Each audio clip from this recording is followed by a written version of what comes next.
Where did that hustle come from? Is that from bartending? How'd you get that instilled in you? Dude, I don't know. Maybe it's probably just the hustle, just the grind. I Yeah. mean, when I was younger, it was like when I started in restaurants and stuff, you're like, okay, work your way up and like do like the honest work and like it'll pay off. And then when you're a bar back and you're like doing it for a year, you're like, why am I not moving up? Mm. And then you realize like if someone has a good bar back, they're not gonna promote you because then they gotta they gotta fill that position. And it's Yeah. hard to have a good bar back. So then I'm like, oh, you have to like go in somewhere, hustle. You gotta like be like, no, I've bartended. Like the first place I bartended at, I had no business bartending. And I went to it was in the Upper West Side, and I was like, yeah, I bartended. I was like, I bartend all the time.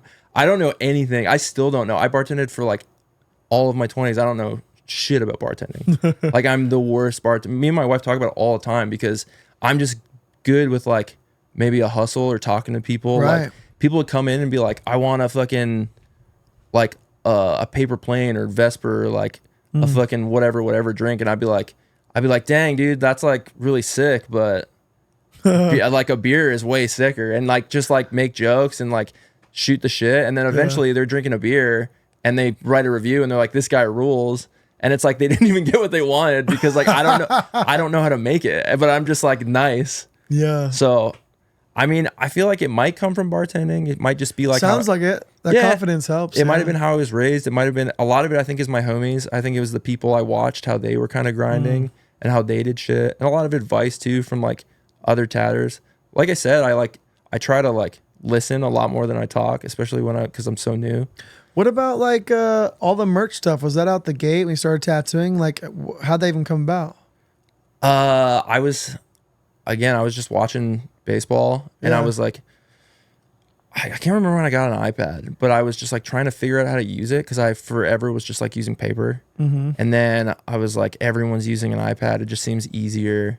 Like it's a cool tool to have. And then I was like drawing like different tattoo designs. And then I think I just like was inspired by baseball and like the Mets, and like I wear, especially during baseball, exclusively Met shit because I'm like, I ride so hard for my team, and I'm just like, I want to wear something different, but I was like, still want to like ride really hard, you know? Pause. But so I was fucking around when I was not even tattooing, and I remember like showing people like, I was like, damn, the Mets logo, you could kind of make it say Tats, and it would still be kind of like. So was it one of the first ones you did?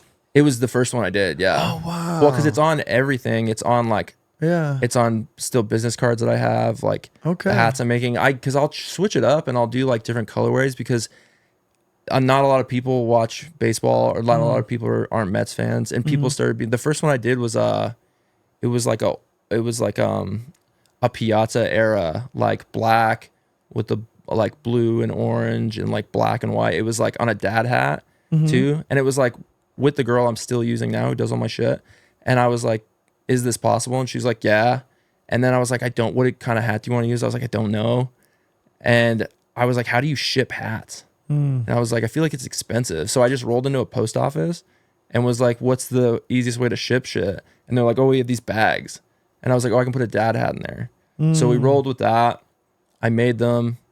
I think I'd been tatting for like a year, maybe. Like the tattoos are not good. And like I put out this hat, and I think I made like 15, 20 hats.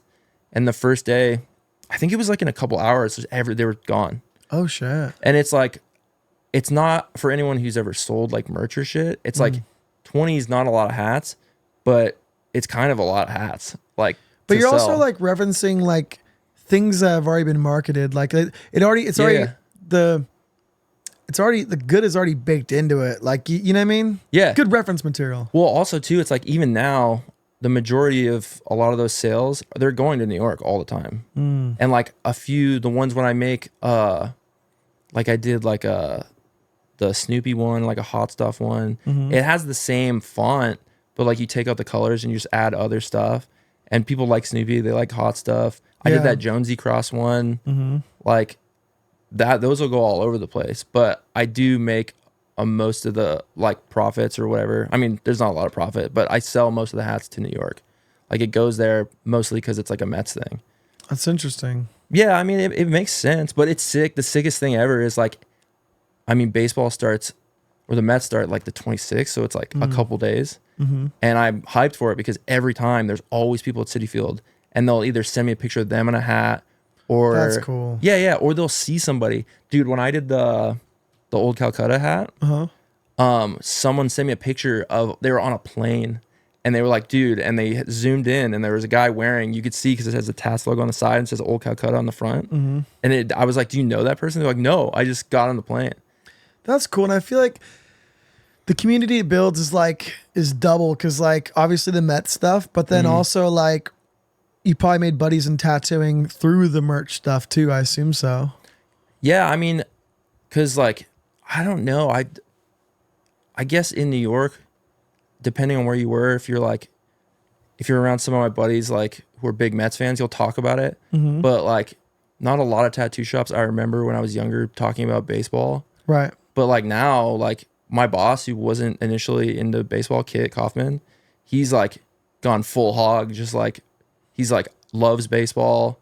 Like he's a Diamondbacks fan. He's bought like 10 jerseys in like the past month. And we go to games and like it's sick. Like we go as a shop to games and like they do the same thing. They ripped the Diamondbacks logo and we went to Chase and handed them out.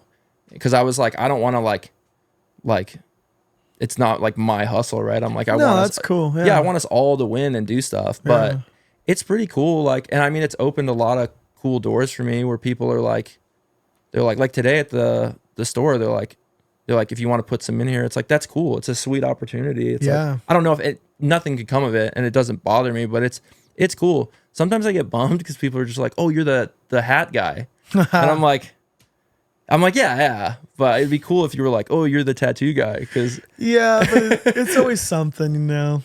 Yeah, I mean, to have a thing is a blessing, and I get like I've felt that way many times, but to have anyone paying attention is awesome. Yeah, I love it. I mean, I started it when I finally got away from the dad hat shit because it didn't fit my head. Like I have a giant head, and I was like, I want to make something that I can wear and something that I like. So I started looking at like how I can ship stuff, what's affordable, what do I have to charge, and then like the chick. How do you ship it? You throw a medium flat rate box, or what's the move? Yeah, I buy like these cheap boxes that I get from like a store by my house. Like they're the cheapest you can buy, these little square boxes. And then it's just like the cheapest you can send at the post office. I thought it'd be more expensive, but I think it comes out to be like, I mean, if you send one in New York, it's like $9 maybe. That's about right. And so and then if you make a hat for whatever, like $20, and then you sell it for 40, you don't make a lot of money, but I like doing it. And as long as I sell out, all that money goes back into hats, and I just keep making more. And but the girl who does it for me, Charlotte, shout out big time. She's the sickest, and she's done hats for a shop, and I'll always just send her. I DM her nonstop all the time. She'll be making hats for me, and I'll be like, "Yo, can we do this one next?" And she's super patient, and like she's super like mellow, and I'll be like, "I want to do this crazy design." She'll be like, "You can't embroider all that on a hat." And like slowly because I think she's like teaching herself, if I'm not wrong, because they're doing it in like her house.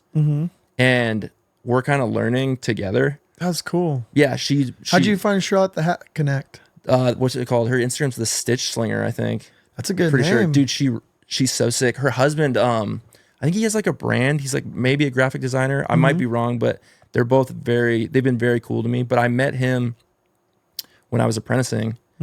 And he was like, my wife's trying to get into embroidery if the shop ever needs anything. And at the time, I either they didn't want to use it, or they were like, they didn't want to trust someone who was like new. But I always I remember following them and being like, maybe one day I'll use this. And then when I hit her up with that first one, she was like, I can totally do this. And now I bug her constantly. Like I talked to her today. That's cool. Like, I feel like everyone outsources shit. It's cool that you've like met someone you can physically deal with. Yeah, no, she's the best. Like, that's rad. It scares me sometimes because I'm like, she's getting more clients and she's getting better at it. Not gonna have time for you, bro. What if I hit her up and she's like, oh, I could get you in like next month. Because now if I hit her up for hats, I can get them in like a week or 2 weeks. Because she just like bulk orders them. And you can do cranks them smaller out. runs because like she's local and that's well, awesome. like because I've done like raffles before, so I've done like smaller runs, or I'll like a lot of times I'll take inventory to the shop and I just put it on the shelf, and clients come in and they'll buy out of my stock before I even drop it. So it's like I'm like, dude, I don't have any more, so I have to get more, and I'll be like, I just took a picture with homie at a shop to post for the drop, and I have no inventory. And it's like, but she's the best. But it's been really cool. But yeah, the more it's kind of growing, and like, I don't know, I really like it. As long as people keep buying it, I'll keep doing it. As soon as people stop buying it, I'll probably keep doing it, but I'll just do small runs. And I'll keep them for myself, because it's mostly, like I said, it's just like the Ultraman shit. I was like, I don't think a lot of people like this, but I was like, I really like it. And I was like, I'm going to make a couple hats. I'm doing like a Harley rip too. You were saying that. What do you want to do with that exactly? I already designed it. Like when I get back to Phoenix, I think it's going to be done and maybe at my door, but it says Tats Worldwide, and then the motorcycle, it says Motor Boaters. I'll probably do well. I thought it would. I thought it was sick. I mean, I don't think it's a super original idea, but I like it's in the back of my mind for some reason. I always thought that shit was super funny. And I'm always like, how can I put like some like not extra horny shit on something, but just enough that people are like, dude, boobs. That's pretty fun. Yeah, I mean, and the hat shit, like, it just, again, the opportunities with it have been sick. Like doing the old Calcutta one with Sugar was like the sickest thing ever. Everyone's like, why are you? Because she got all the money for those. Like, and I sold more of those than any hat I've ever sold. Dude, I sent her a video when we were packaging them, and it was me and my daughter. My daughter was like, I think she was 3, but she's helping me like pack up the boxes, and I was like, we're packing up all the hats, and she's like, man, this is so sick. And like at that time too, she was coloring on everything, so a lot of people who got those hats had boxes that had like little smiley faces or like scribbles. It was super funny. But I was like, I remember someone hit me up and they were like, why is this happening? And I was just like, I just asked if she wanted to do it, and she was like, yeah. And I was like, sick. I feel like it's that easy, right? Yeah, that's a cool good deed. Yeah. I mean, and everyone gets to have a piece of something, something to remember. Yeah. I mean, I hope, I haven't talked to her yet about it, and I wouldn't move on anything unless I got her blessing, but I was like, I kind of want to run it again, maybe do something else. Yeah. But another thing, because she's like she's like retired. She's in Florida. She's, I'm pretty sure, a grandma. Like, if you can make some money, kick it her way, give back, like, in some way. Yeah. Like, I think it's, I mean, I unfortunately, like, I was there, but like, I couldn't meet Tony or hang out with Tony. Like, I missed it barely. And I was like, well, what else can I do? So I was like, this feels kind of sick. And luckily she was down. And now she's like, she always hits me up. She sends me a Christmas card. Yeah. It's sick. She's super sick. I love that. So you got into tattooing kind of late. Like, how did you find your way into tattooing? When I was bartending, I grew up pretty poor. Yeah. Like, especially when we got to the States. Canadian. Yeah. Hey. Yeah. I said that like the Fonz. Yeah, because sick. No, I thought it was cool. Hey. I don't, dude, I left so young that like everyone's always like, oh, that's why you're so nice, or like, and I'm like, am I really? I was like, I didn't. No, I catch the Canadian people and I didn't catch it on you. I was too young, I think. Yeah, I can detect it pretty good. But yeah, when we got to the States, it was like right after 9/11, and like there was like a recession. Yeah. And like we were just broke. And so when I got to New York and I was came up, got into the bar scene, started working, I would leave the bar with like $400. And you're 21, 22 years old, you're like, bro, big money, yeah. $400 a day? You're like, dude, I would fucking. My first job made $340 a week before taxes. And that would be crazy too. At that time, that would be crazy. But I was like, it felt like drug dealer money. Yeah. I was like, dude, and then it got more and more. It was like, you'd work on a weekend and you'd be like, I made $700. So it's like, again, in your 20s. Cash tips? Oh yeah, cash. Like no, like the way the system was at this bar I worked at, it was like, I think they closed. So I think like the statutes of limitations is fine. Like they like really fudged the numbers, and like we took home so much cash. That's and like awesome. I lived in Bed-Stuy for a long time, and I remember putting money in my sock like just in case. And like there was a point where I was like, what do I do with all this money? Because my rent's paid, like I'm buying cool clothes, like it's whatever. I'm like, what do I want? And I was like, I want tattoos. I want to get tattooed, because I had like a couple. Like when I met my chick, I had like 3 or 4. What were your first couple tattoos?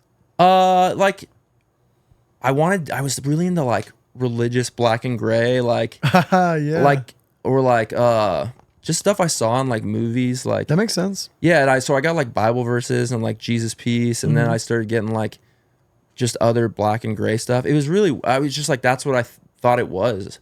And Yeah. then when I started getting all this money, I would just be like, where's a tattoo shop? And anywhere in New York, like I was in Midtown when I was working. So I would just like walk down the street and be like, tat shop. Yeah. And I walked into one, and I met this dude, Mike, and I think he's from California. I was going to say, I think he's from like, if I say the wrong place, I think he's going to see this and be pissed. It's all right, California. But people get all weird out here. They're like, I'm not from fucking. Well, same as being from Yeah, Brooklyn totally, yeah, or yeah, Queens or, you know. But there's so many places, dude. Like, I don't know. I'm sorry, Mike. I don't know where you're from. He's from California. I Yeah. love that dude. But when I walked in, I was like, I want to get tatted. And they were like, what do you want? And I was like, I don't know. I was like, I have cash and I want to get tatted. And that's like, all you need to know. Yeah. yeah. And at the time, I didn't know, but at the time he had been tattooing. Like he worked in California for like a hot second, apprenticed, and then moved with his chick who was like a chef, moved out, and was like probably 2 or 3 years into tatting. Oh wow. And I'm just like, this is a tatter. I trust him. Yeah. So I liked him a lot. He let me I would bring my homies, I would bring beer, and I would go there once or twice a week. So he was your guy. Yeah, he was the man. Because all it took was him being super nice to me. Yeah. And then being like, oh, this skull is sick. Or like, this, like, whatever is sick. And I'd be like, yeah, it is sick. And I'd be like, let's do it. I wish it was color, but I was like, no, I was on that black and gray thing. But we would roll in with like, I would bring all my homies from the bar. Like if we were off or it was before shift, like my buddy Ben was the security guard, like Julian was the bar back, our buddy Mike was the manager. Like we crewed up, and then we just mob over. You're the best client. Dude, well, at the time, he told me later on, he was like, bro, you were paying my rent. For sure. Yeah. And I was like, that's sick. I'm like, but I just kept going, and he would show me like books mostly because he was like, what do you want? And I'm like, I don't know. It was 50-50. I either had the most fried idea where I was like, I want a gorilla wearing a Black Sabbath hat, or I'd be like, I don't know what I want. And when I didn't know, he'd show me books from like he showed me, do you remember those idol handbooks? Did you ever see those? Like the shop? Yeah, like they would all as a shop make these like line books. I don't think I've seen him, but I think I'm aware of the idea. Yeah, they still line do book. it. But back in the day, I think it was popping off when I think they had like a pretty big crew. I think a lot of people have left, but it's still a sick crew over there. But he would show me this book and I'd be like, these designs are crazy. And I'd be like, I want all of these. And I mean, I didn't know. I thought they were like original designs, but they're just, you know, they're ripped from like Spalding or Picture Machine or whatever. Yeah. But it was sick because it was full circle. I told Holly when I was there, I guest spotted there a couple weeks ago, or last month or something. And I was like, I used to look at my homies show me these books, and I was like, this is the coolest thing ever. And it's wild being in there. But yeah, I just kept going, and then that's kind of how it started. I did my first tat in that shop. What shop was that? I think it was called Uncharted. It was just a street shop. Yeah. It was cool. like, it was above like a corner store. Like that sold, it's in Midtown. So Times Square is like around the corner. Okay, so yeah. it's like, there'd be like, I think there was like a coffee place on the corner, and then like a place where they sold like knickknacks and like cab magnets and like Yeah. NYPD hats and shit. Mm-hmm. And yeah, it was cool. I'd go get tattooed, and then after a while, Mike was like, "You should tattoo me." Oh shit. Which now I'm like, that's the most psycho shit to say to a client. And I realized I think it's because he was so new to tattooing that he was like, "This is a cool idea. Like, we'll just have this fool tat me." He's having a good time. Yeah. And I mean, like I said, I was like paying fool's rent. I was bringing all my homies by. I mean, sometimes it wasn't a sick thing because we would like drink a lot in there. And Right. Like, I think as long as the bills were paid, the owner was like, whatever. It comes with the territory of a street shop. Yeah. But I guess you just have to know my friends. And me, like, we would just get like, my buddy Ben is like Brownsville, Brooklyn, like big black dude, like drinks he don't anymore, I don't think, but he could put down like a lot of liquor. Yeah. And he would be in there with like I bought him a flask one year for like a present, and he would just like use it every day. And we'd be in the shop, like me and that fool together would just like bring out the worst in each other and say the craziest stuff. And we're in this guy's shop, and I do give them money, but yeah, at a point you're just like, guys, like there's other people in here. Like you weren't self-aware about this then though. This is now looking back. Like, am I still wild in the shop? No. Like, did you know you were being wild back then, or is it more now? Yeah, you're like, dude, damn. but I wanted to be wild, dude. Okay. Like there was a point where we were like all working at this bar, and we were all like, when people be like, "What do you drink?" We'd be like, "Bottom shelf, just only bottom shelf." Because we're like, we all live in Brooklyn. We're all like, don't make that much money. I mean, I thought I was making a ton of money, but we were like, we're bottom shelf, and we were like, we're bottom shelf boys. And then we all got it tatted. Like, we went to the shop with Mike and was like, tat this on us. Yeah. And it was like, I don't know. I think it was just sick. I think the whole bar, like bars and baseball and like tattoo shops, and like it was all just kind of like a sick thing, and you could be wild in all those environments. And it just like, I think it just encouraged me to keep getting wild. And I was like, the only one that I wasn't like actively a part of was like kind of tatting. And then after Mike let me tat him in that shop, which was insane, I was like, all right, cool, I might try to do this. Damn, that's all it takes. You just touch it a little bit, and you're Yeah. Dude, it was, I don't like, and I didn't really know that much. Like, and it was crazy because I started going to like, R&D to get to hang out with Rich or to, and to get tatted by him and to ask him questions like right before I moved. Like, I could have taken advantage of so much tat shit like that now I love. And like, I'm fortunate because I get to go back and like do all that now, but it was right there. But I was just like going to the street shop and like being wild. Like, there's no way that no, Stevie would have let me do that at Grandview probably because he's wild, but I don't know. But I don't know. They wouldn't have tatted me in there for sure. They wouldn't have let me, or they wouldn't have let me tat them for sure. Yeah, no way. No one's gonna let me do that. But I obviously owe that fool for that because it got me into it. But then it was like hitting up eBay trying to find what I thought was like a sick tat machine. Did you think it came into you easy to you? Like, you did it, you're like, ooh, I could do this, or what was the idea? Fuck no. No? Fuck no. You were just drawn to it. I was terrified, and like I was in the shop, and I was just like, again, I'm just being wild. Like, I was like, sorry, bro, like I'm fucking you up. It took forever. It was like a tiny little thing. But when you're browsing eBay, like, what are you thinking to come of it? Like, are you just like, I just want to scratch around on my boys, bomb shelf boys, let's go? 100%. I was like, we're gonna pull up at my house after the bar. Skip mics. Sick, yeah. Well, no, we were still straight to the pad. No, it's fine. We would, because it happened. Like, we would go to my apartment, and I feel so bad for my chick now. Oh man, because she'd be sleeping, and we lived in Red Hook. Our apartment when we moved in together is like, it's a 1-bedroom. It's pretty small. Like, the door to the bedroom and the living room is just like a sliding piece of fucking wood. Like, you're causing a ruckus, dude. And we're in there fucking loud, and I'm like, she can hear like fucking just like, and it's like a fucking machine where I've put the shit in backwards, and like it's a power supply. I remember I got the machine off eBay, and I got a bunch of bullshit, like a package that came on Amazon. Okay. Which is funny because people like now I'd be like, dude, that's fucked up, but it's like I fucking did that shit. Yeah. But I remember setting it up, and it would happen. We would just roll in like drunk after the bar, hanging out, and be like, "Can you use that shit?" And I'd be like, "Not well." And like I would always just do some shit. It was always like skulls with NYC in it, or like shit like that. And it would be terrible. Like I have homies, when I pull up to tattoo now, I always see them, and I'm always like, "Let me fix it," and they're just like, "No, it's so sick." And it's I don't know. I was telling Sean today, I was like, I'd rather, because he was like, "You see that shit and you like cringe," and I'm like, no.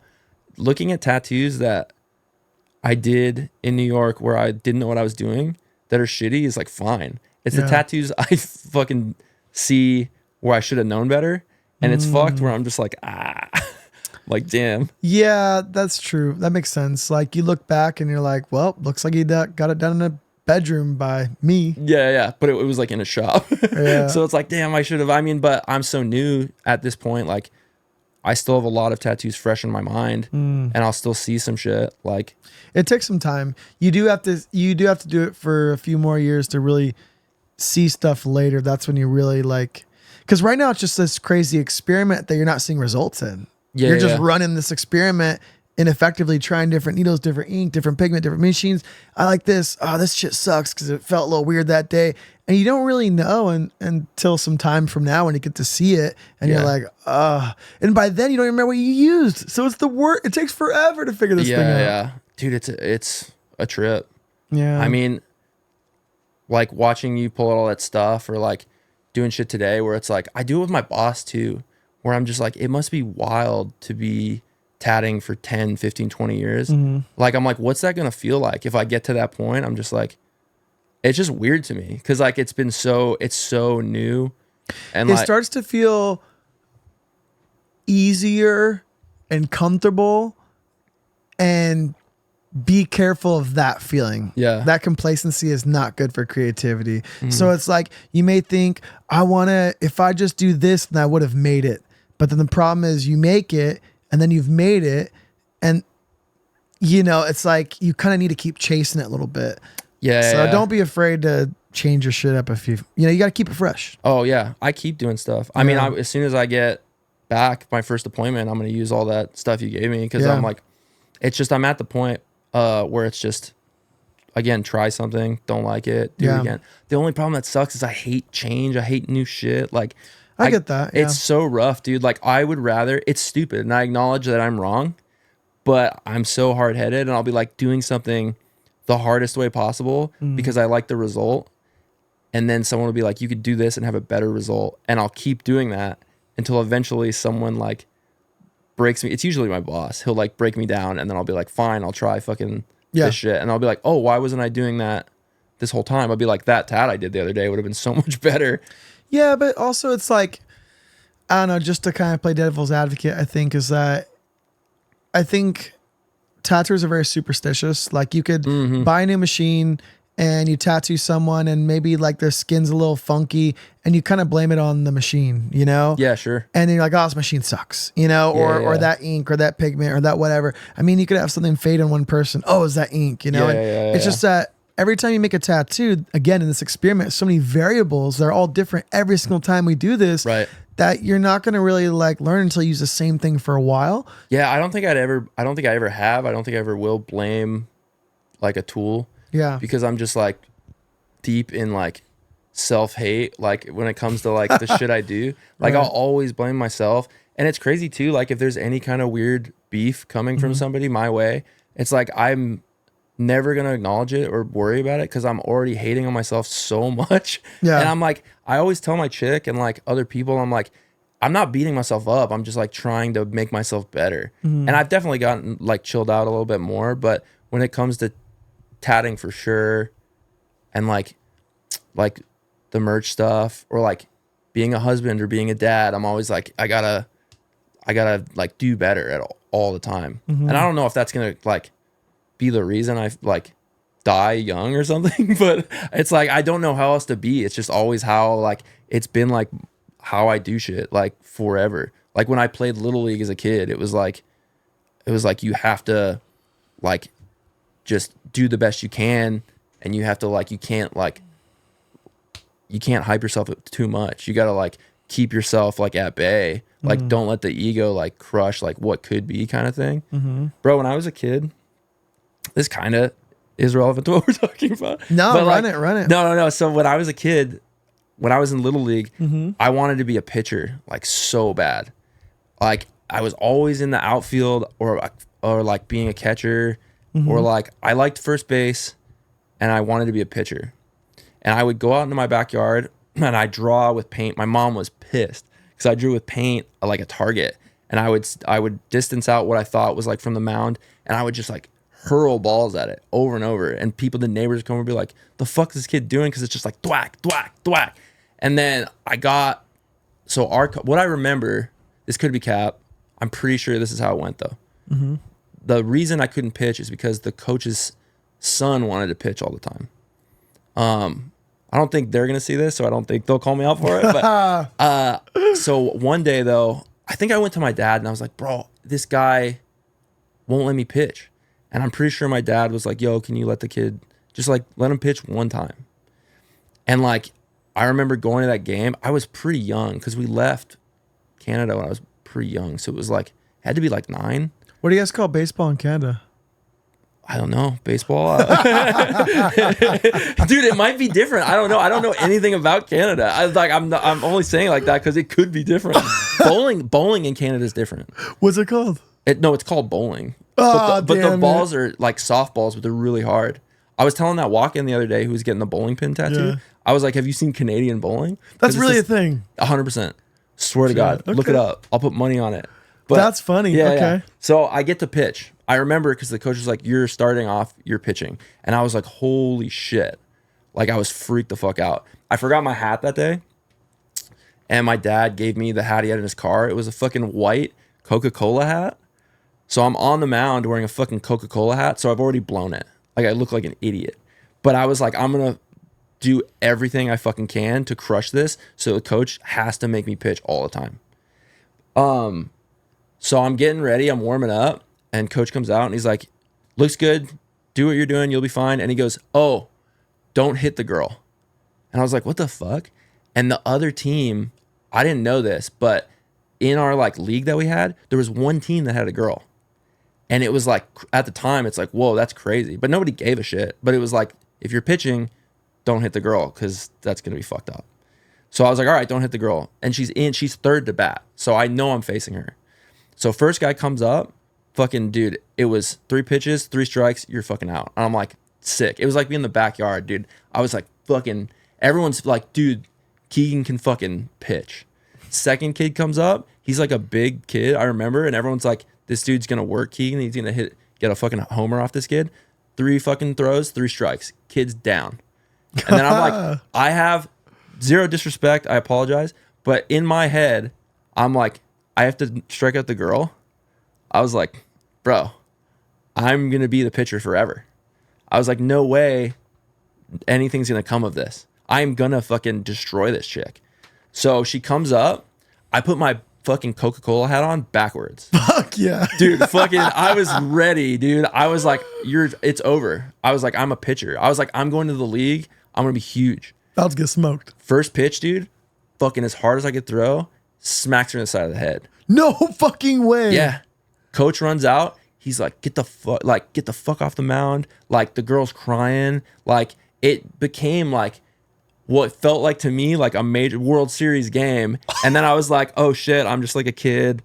I just hit this chick in the head with like, in my head, it was like 98 miles per hour, but it was probably she's dead. Yeah. She might be dead, but she's crying. Like I got pulled. I'm in the fucking dugout and I'm sitting there and the coach takes my hat off. He's like, "You look fucking," he like throws, he probably didn't swear at me, but I remember he was like, "What is this hat? Like, what are you doing?" And I'm sure it was cool up until I hit the girl, but I think about it all the time. I was like, dude, if I would have struck her out, I might be on a baseball podcast. I might like things could have been different. I could have gone. Did he let you pitch again? No, never. I never pitched again. I was always in the outfield. And I think the next game, it might not have been the next game, but one of them after I was in the outfield, and little kids don't they're not hitting homers. Like they're not hitting really out in the outfield. If you're maybe not you, but me.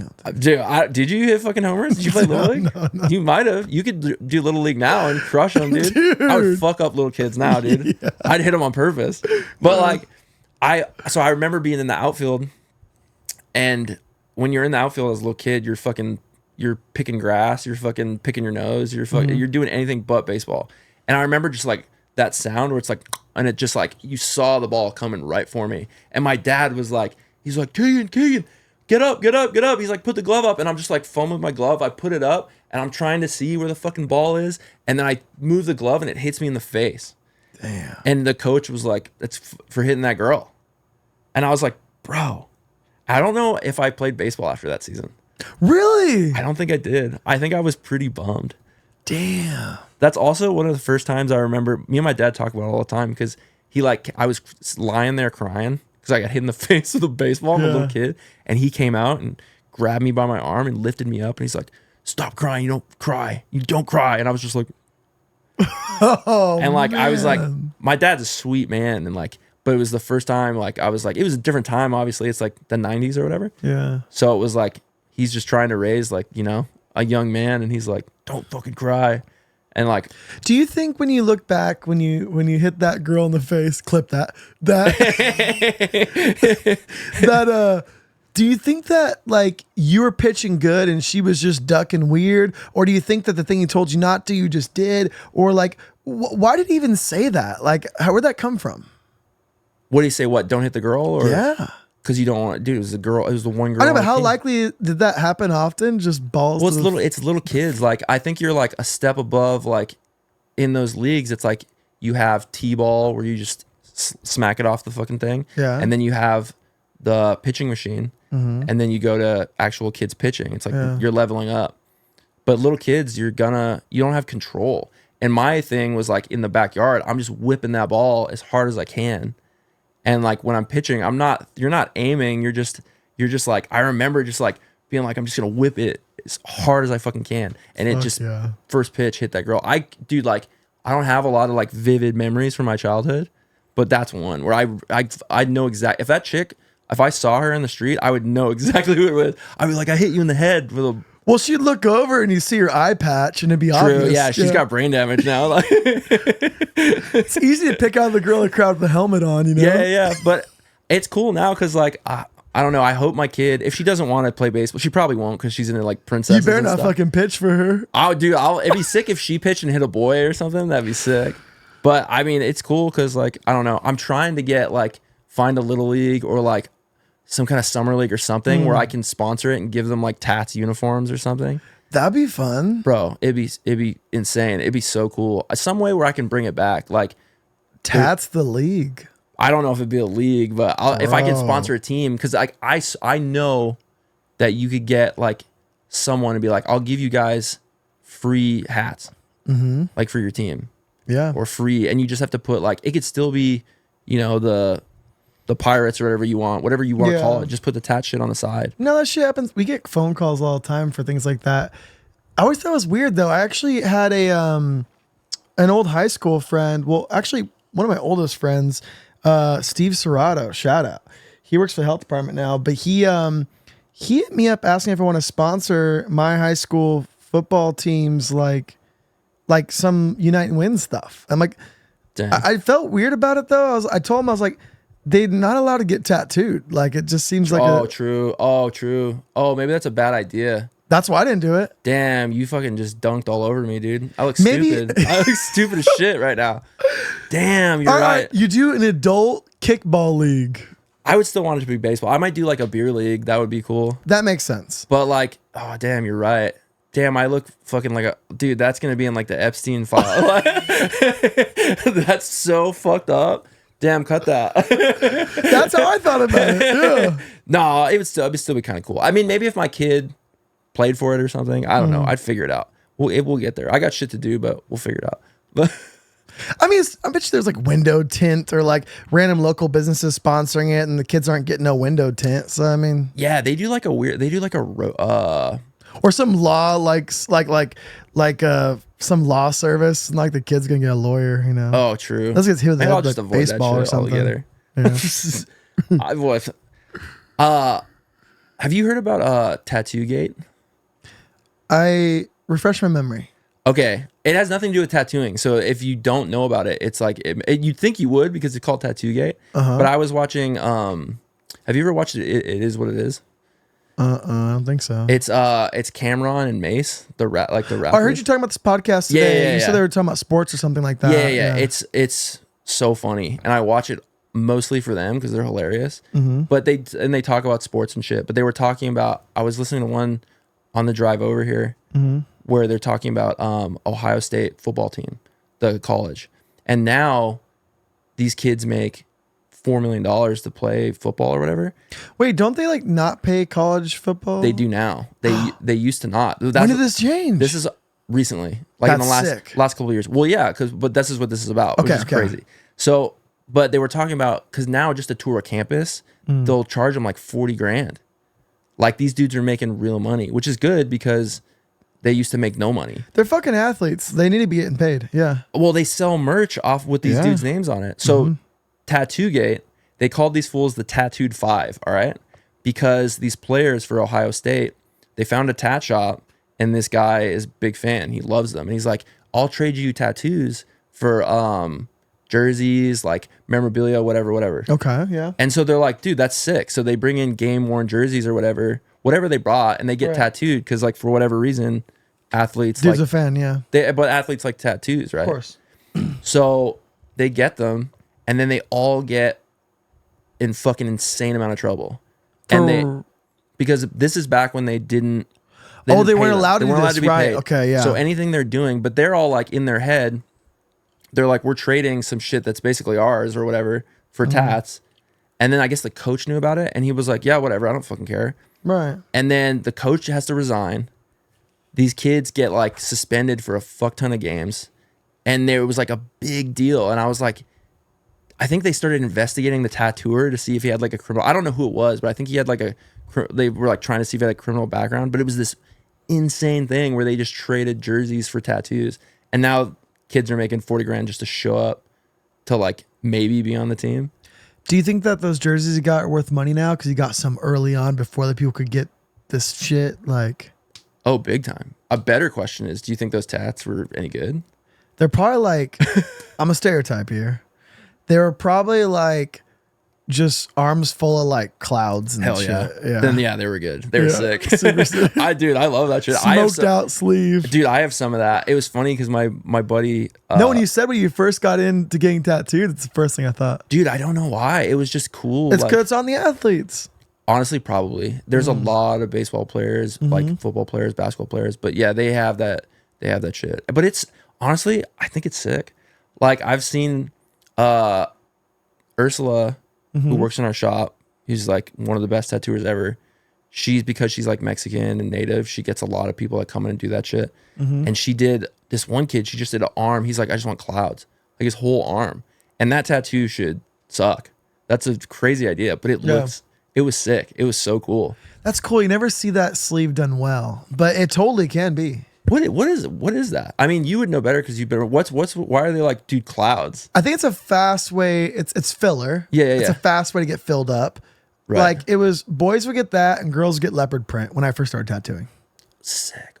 Leopard print was good practice because you're just scribbling shapes and you get a lot of time to get familiar. But these are like trends, right? That for sure. Like, I mean, they're still around, but do you remember what the trend was when you like started tattooing?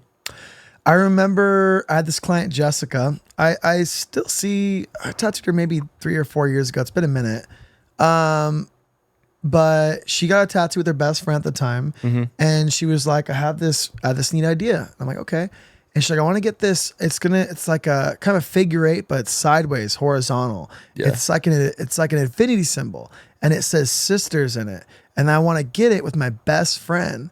And I'm like, I fucking totally get that. Like forever. Infinity, sisters. I'm like, that's a cool idea. And so I did this on the middle of her back, tattooed on her friend. I'm like, genius, you know? And then, dude, I mean, it is. It's sick. It got popular for a reason. Did she make that? Did she create that? So then I've always wondered. That same week, I did one that said hope on someone. The next week, I did love. And then it was like then like with a feather, and then one with like doves, and then hope with a feather with doves with a cross.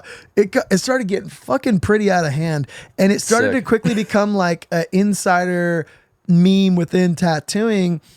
And I remember by 2000 and like maybe 13 is fair to say, I had my own shop, and I would tell people, "You sure you want that? It's pretty common. We do those a lot." Blah blah blah blah.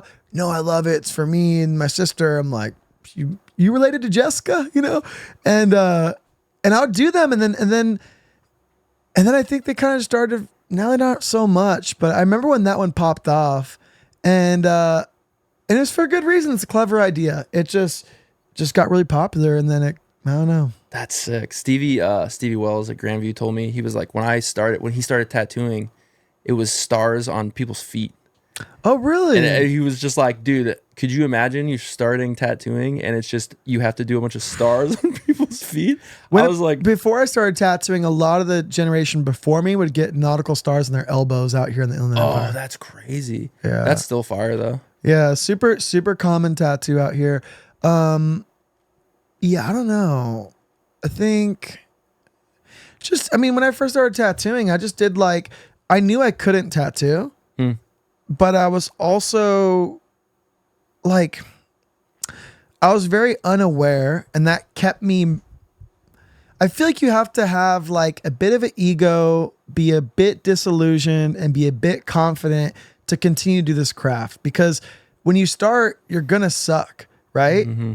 But you have to find some merit in it and think that you don't suck to be willing to do it again. Because someone who doesn't have those traits will look at that tattoo and they'll be like, I just fucked that person up. Like, they'd feel guilty. They wouldn't want to do it again, right? Mm-hmm. So you have to have, I don't know. Like, I really thought I wasn't as bad as I was for a really fucking long time. Yeah. And so, like, I remember my wife, she did a tattoo on my thigh, and I made her tattoo me, right? And this 2014 or something like that. Did a little heart on my thigh. She outlined it in the shade like purple to pink. She wanted to blend color. Mm-hmm. And the lines are shot. They're bad, right? And I did one on her leg too. It's like matching. But her color blending that she did on me was, I would honestly say it's about as good as the color blending I did on her. Oh shit, hell yeah. She fucking nailed it, dude. That's sick. And she's like, oh, from makeup blending and kind of, you know. Oh, dude, that makes total sense. She totally got it, dude. Totally got it. And I told her, I'm like, you could fucking do this, you know? And she's like, oh, no way. I'll never do that again. I was terrifying. I was, you know. And whatever she has, I have the opposite of that. Because if I had the same experience, I would have been like, fuck, I'm meant to do that. I would have been like you pitching, and I would have been like, yeah, I'm fucking going there, right? Yeah. So I would start out and I'd do these outlines on people, and I'd say, hey, bring in like, you know, your, you know, exploited band logo, whatever, and print out the size you want it. I'll hand stencil it and I'll outline it on you. I'll only do outlines. And I remember thinking like I would stencil it. I'd line across the stencil, and then I would see like my lines totally went over that stencil. I didn't miss the stencil. It's lined. Sure. What did I fucking miss? And I didn't know the quality of a line. So I'm like, what's the difference between my outline and their outline? Mm-hmm. I did not see it. I didn't know what a blowout was or it fading out. I just knew that there's a line and I fucking traced it. Yeah. You know what I mean? I had this dumb confidence to keep going. And then I went on to like get a tattoo apprenticeship, and I had to unlearn a lot of stuff. But I don't know. I knew that I knew what was out of my wheelhouse. But for some reason, I thought that lining out logos was in my wheelhouse. I fucked up so many Hello Kitties. Dude, that's the hardest tattoo of all time. So sick. I've never had to do that. Bro, that was a popular one, the Hello Kitty. And doing that little oval nose and not filling it in black, a perfect small little oval. Holy shit. Oh, I'm sure. Were you with your chick when were you already tatting, or was she... I was scratching out of the pad when we first started talking. I started tattooing, like messing around right when I was 18. Okay. We started dating like maybe 6 months later. So she's been with me the whole time. What did she think about it? Did she like... You know what? I asked her about that, and I think that we were young, and it was like, it wouldn't be cool now, you know? Mm-hmm. But when you're a teenager, it's was cool then. Yeah, but I guess you were younger, so it's a little. It was different. It's like, sick. My boyfriend's a tatter. No, she was smart. She's smarter than me. She didn't want to get tattooed by me. True. She didn't get tattooed by me, and I actually didn't want to tattoo her. I had the foresight to bring her to at the time, the best shop in the area was called Ink Slingers. It was in Merino Valley. Sick. And I was like, that's the best shop. I'm bringing her there. And I brought her there for a walk-in. She got her first tattoo on her wrist done there, and I watched them do it, and I paid attention. Yeah. And then I kind of like, I've always not wanted to tattoo her. I've always been like, why don't you go to someone better, you know? Yeah. I've never tattooed my chick. She doesn't have any tattoos. She has 0 tattoos. Yeah. And Vietnamese people are just like, if you go to a Vietnamese restaurant, if there's no shit on the walls, like no decor, that food fucks. It's going to be so good. Because Vietnamese people do not fuck with like home decor or decorating because it's a waste of time. They're like, I might move. It's the opposite of a tattoo shop. Dude, it's crazy. So like the first time I went to her apartment. That's kind of like modern tattooing though. True. A nice big empty gray shop. But like to her, tatting is just like a novelty. It's like. It is, yeah. It's a not needed expense, right? So she's like, why would I fucking get a tattoo? So she never did it. Like when I saw her apartment for the first time in New York, there was nothing on the walls. There was like a little sofa, and I was like, you just move in here? She's like, nah, I've been here for like 9 years. So I'm like, oh shit, dude. I was like, it looks like a crackhead lives here. It's crazy. Yeah. But my chick is the best, and like we left New York, and she was cool with it, so I could like at a very like I was a little older, try to do this thing, not make money, and like I'm doing these little drawings, and like my mother-in-law once stayed with us, and she's like, whose children's drawings are these? It's like all my paintings. It's so funny because at first she was like, what is this shit? And we kind of had this weird thing where she's like, are you gonna be able to take care of my daughter and real. like my grandchild? And I'm like, no, I swear to God, people like this. And she's like, there's a lot of children out there. Yeah, shut the fuck up, dude. Well, she's like looking at the stuff because where I had all my paintings, it's like, again, I can totally see them like these folky little designs. Like they look like cute little drawings. Yeah, to those who don't know, it's like picture machine shit or like, you know, cartoons, and like I'm painting with like 3-4 colors, and it's like really clunky. And like, bro, she's probably dead on at that time. She was like, what is going on? I was like, no, people want this. And she's like, on their body. And I'm like, yeah, it's sick. But yeah, my chick did not get it at first. She was just like, why are you letting people, because she was with me when I was crazy. And like, I don't let people talk to me like that. And then she was like, why do you let these guys at this shop talk to you like this, treat you like this? And I'm like, well, it's kind of just like a rite of passage or whatever. And she's like, this is extra. Whoa. And it was hard. And then she's like, what are you doing? Like, why? Like, what are these? I'd show her pictures, and she's like, is that good? Is it bad? And I was like, I feel like that'd be so much harder. Like, I think, I don't know, man. That's a trip because you were a little bit more of an adult than I was. I don't think that we were grown enough, me or Yessie, to be able to look at it from that perspective. Yeah. Yeah, like I would have like homework, like flash to paint, and I'd be like holding my baby while she's like sleeping, and I'm trying to like paint. Like I have like one brush in my mouth, one in my hand, and I'm holding Abby, and I'm just like trying not to wake her up. It was crazy, dude. I think and she had faith in that, or she was just down for the ride. I think just like, I mean, I don't want to speak for her, but I think I can at this point. But it's like, I think she just had faith in me because she knows that like I'm just like, I think I got it from probably my dad, or the guy. I mean, I was adopted, but like by my dad. But I think watching him, it's crazy because it's because of that. I'm like, it's not in my DNA or my blood, but I was adopted so young, and I watched this guy, how he worked and what he did. And I watched him come up and lose it, and come up and lose it, and then move to another country, come up, lose it, like lose everything, come up again. And he just kept, you could throw him in the jungle with nothing. That fool would come out with like a mink coat and like probably built a car. Like he'd have a place to live. Like he'd be living it up. He just grinds. And like, I think I just like something about that, watching it just has always been there for me. And I just like,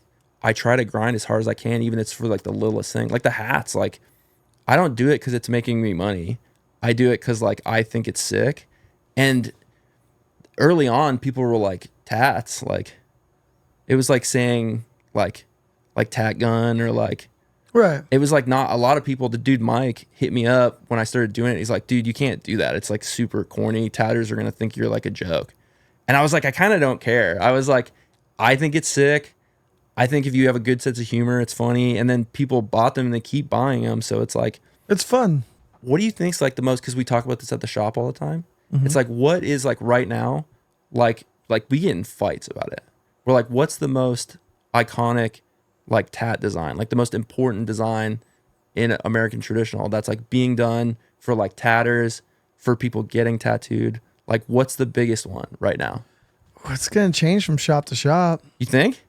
I think it's like, I'm super biased. Like I have one and I will fight. I'm mega ultra super fucking you're going biased. to say the cowboy skull. Yeah, the Rough Rider. Yeah. Big time. I would argue that and say the Coney Island Joe skull and fire is more common. It's fast. It's like a wonky skull. All right. Okay. And it's just got fire. You think it's more recognizable than I would say specifically Polito's Rough Rider. I think it's been done more times, but it's been overlooked more often. Dude, I think you're wrong, dude. I don't even think that's a competitor. I don't think that's top 3. What about okay, all right. This one's not going to count. Okay. But the reference, Bergrim's Crying Heart. I was gonna say that's my runner-up for sure. Yeah. My boss, we got in an argument, and he said it's the Stony Columbus rat. No, that's stupid. I agree, but he's gonna see this and he's gonna be pissed. Dude, I've watched that. I've watched I Knows How a lot as well. But yeah. No, well, here my thing with Polito's Rough Rider specifically. Again, very biased. I acknowledge that, but I think it's hard to argue when it's like, it's everyone knows about it. Like I've tattooed more Crying Hearts than I have that design. Sure, but like people will call it like the Polito skull who don't know what it is. People have seen that shit. Like it's fucking everywhere. Like it's from coast to coast. Like it's just stood the test of time. It's on fucking shirts. It's everywhere. If you show, you want to put like a maybe like a Ed Hardy design up there, or maybe like because of clothing, or what about Sailor Jerry pinup? But it's one specific design. Maybe, but it's like I'm thinking about clients too, where it's like, sure, we know that shit because it's like we're looking at it all the time. We know these people, but if clients are like, they know who Polito is, but I mean they don't. But you can have like a one-hit wonder and it makes you huge. Like who did fucking like Mbop? Is that? Oh, that's Hanson. Yeah. What's another Hanson song? Yeah, that's it. That's what I'm saying. Like, I'm not comparing Polito to Hanson, but it's like, that's what I'm saying is like, you have this one hit and it's like in New York, like what's like the biggest shop probably in the world. Like it gave like American traditional, like a renaissance, and they kind of were riding the coattails of like the Polito skull. Yeah. This is what I'm saying. So it's like, and then like Jonah Hill's getting a fucking Polito skull. And then people know who Polito is. They knew it back then because of the Sal shit, the Sal DiSarno shit. Yeah, that famous photo. I think it's just like, I was like, it's unbeatable. Like, people know the Crying Heart, but do they know who Burt Grimm is? Did they say the Burt Grimm's the heart? Same people that would know it's a Burt Grimm heart. Like, I think it's very comparable because like you said, people know it's a Crying Heart, but they don't know it's Burt Grimm. Yeah. Those same clients know that cowboy skull, but don't know it's Tony Polito. Sure. Well, I mean, they do know the name Polito. But those same people also know the name Burt Grimm. True. But I think there's more. No, you know what? Fuck you. False. Like, I'm sorry, dude. I'm gonna hold my ground. It's like, I think more people have heard Polito and have no fucking clue who he is just because of that tattoo and the gospel of Polito being spread. Because, dude, have you ever done a Polito skull and not talked about like the history about it? It's yes. Like, I mean, but you have done it. I run it. But you do tell people, right? Yeah, I do, but it's a sick fucking, like, the whole story is, it's easy to like get people hyped on that shit. It's like, last time I did it, I told it to a guy who, he was a cop after I tattooed it on him. Bummer. Sorry, bro. Shout out that guy, dude. Sorry, bro, dude. But I think it's a gateway tat. Like, I think into American tradition. If you tell that story, it makes them long for more into folklore. American traditional, there's like these gateway tattoos. Like the amount of times, it's a joke at our shop, and it's I love it. because if walk-ins come in and they're pretty open-minded, 99% chance I'm giving them a Polito skull. And they're always hyped, and I'll be like, do you know anything about this? And they'll be like, no. And I'm just like, all right, buckle the fuck up. And I'll tell them like the whole thing. I'll be like, I don't even call it Crazy Sal anymore because Tony didn't like it. I call it Rough Rider. I'll tell them about like Sugar. I'll tell them about like my relationship with them and like what I did. I'll tell them about Stevie being with Tony, or about Rich, or about the shops. And like, we'll sit, that tat I can do in like an hour, and I'll talk your fucking ear off about it. And then they leave, and most of the time they come back and they get more shit, and they'll be like, what else is like a Tony tat? And I have, all of it. And I'll be like, a lot of those designs are like very similar. They're easy to sell. And it's like, I think a lot of people have been doing that shit. Like, cause someone told me, I mean, I was in New York, but like, but I mean, it's everywhere. Yeah. Like, I've done that tattoo way more in Arizona than a lot of my homies do in New York. Like, all the time. Yeah, but you're pushing it. Dude, they push it. Yeah, but you're sold on it in a way. Bro, who's not sold on it? I don't mean to give you fucking lip and attitude, but like, I like it. Yeah, dude, fuck you, dude. I like it. No, I'm just kidding. Yeah, now I'm thinking like, I don't know. Like, I feel like that's a hard one to dispute, man. This is what I'm saying. It's like, because people have argued with me, and I'm like, how? It's like, this shit, and that shit will be popular forever. Like, it started with like, I think the things that are more popular than that are not as easy to pinpoint to it. Like a spider web on an elbow, I think could be more popular than that. Sure. But everyone has a different, no one's doing it the same way. Everyone has their flair to it. And like, not a lot of people are like starting off with a fucking, they're not like, I want to rock a fucking elbow web. Yeah. But I feel like when they get to maybe they need the Polito skull first. Jonah Hill's got an elbow web. Dude, fuck Jonah Hill. What do you mean? No, I'm just kidding. But he's got the Polito skull. Dude, shout out Jonah Hill, dude. You're I almost convince every client to get an elbow web. I love doing it. Oh, dude. I feel like they tie together arms perfectly. So recently, a tatter, like, he's like pretty big. He does like a bunch of back pieces and shit. Yeah, he's talking shit on them. He just wants us to talk about him, and he does great tattoos. He's not getting no shine. Elbow webs are fucking way cooler than fucking... No. I'm not here to dump on that, but like, when that shit happened, it obviously, I don't think it was like to get attention, because he started like deleting comments and shit. And he was like not standing 10 toes on his opinion. And I was like, broken tat, I'm not talking shit, but that we started talking about it at my shop, and I was like, spiderweb rules forever. Yeah, and like he posted like a really cool like Silly Jerry like snake on an elbow, and that's cool. It's not as good a placement as an elbow web, and it wouldn't look as cool from across the street, and it won't age as well as the web. The web is undisputably a better tattoo on an elbow than anything else. Oh, it's the best. Like, I mean, it always, especially if you don't fill in the center, like there's nothing to fall out. If the lines are far enough apart, they have so much room to grow and blow out. Like, it's so recognizable. All right, yeah. You were talking about this with someone, and I disagree, dude. Break it down. Just red in the center is badass. For now. No. You just gotta mean that shit. And like, show me an old one that you love. What, right now? Yeah. Like is there, do you have a tattooer friend that has one from 10, 15, 20 years ago? And you're like, I love that faded pink elbow. I'm a diehard for the red in the elbow. And like, respect, like I'm a tat was done 10 minutes ago. I'm a tat baby, dude. And you've been doing it a long time. I'm just giving you lip for fun. But I do think the red is fire. And we do it at the shop all the time. And people come in all the time. Next time someone comes in, I'm going to take a flick and I'm going to send it to you. Because I just think it looks sick.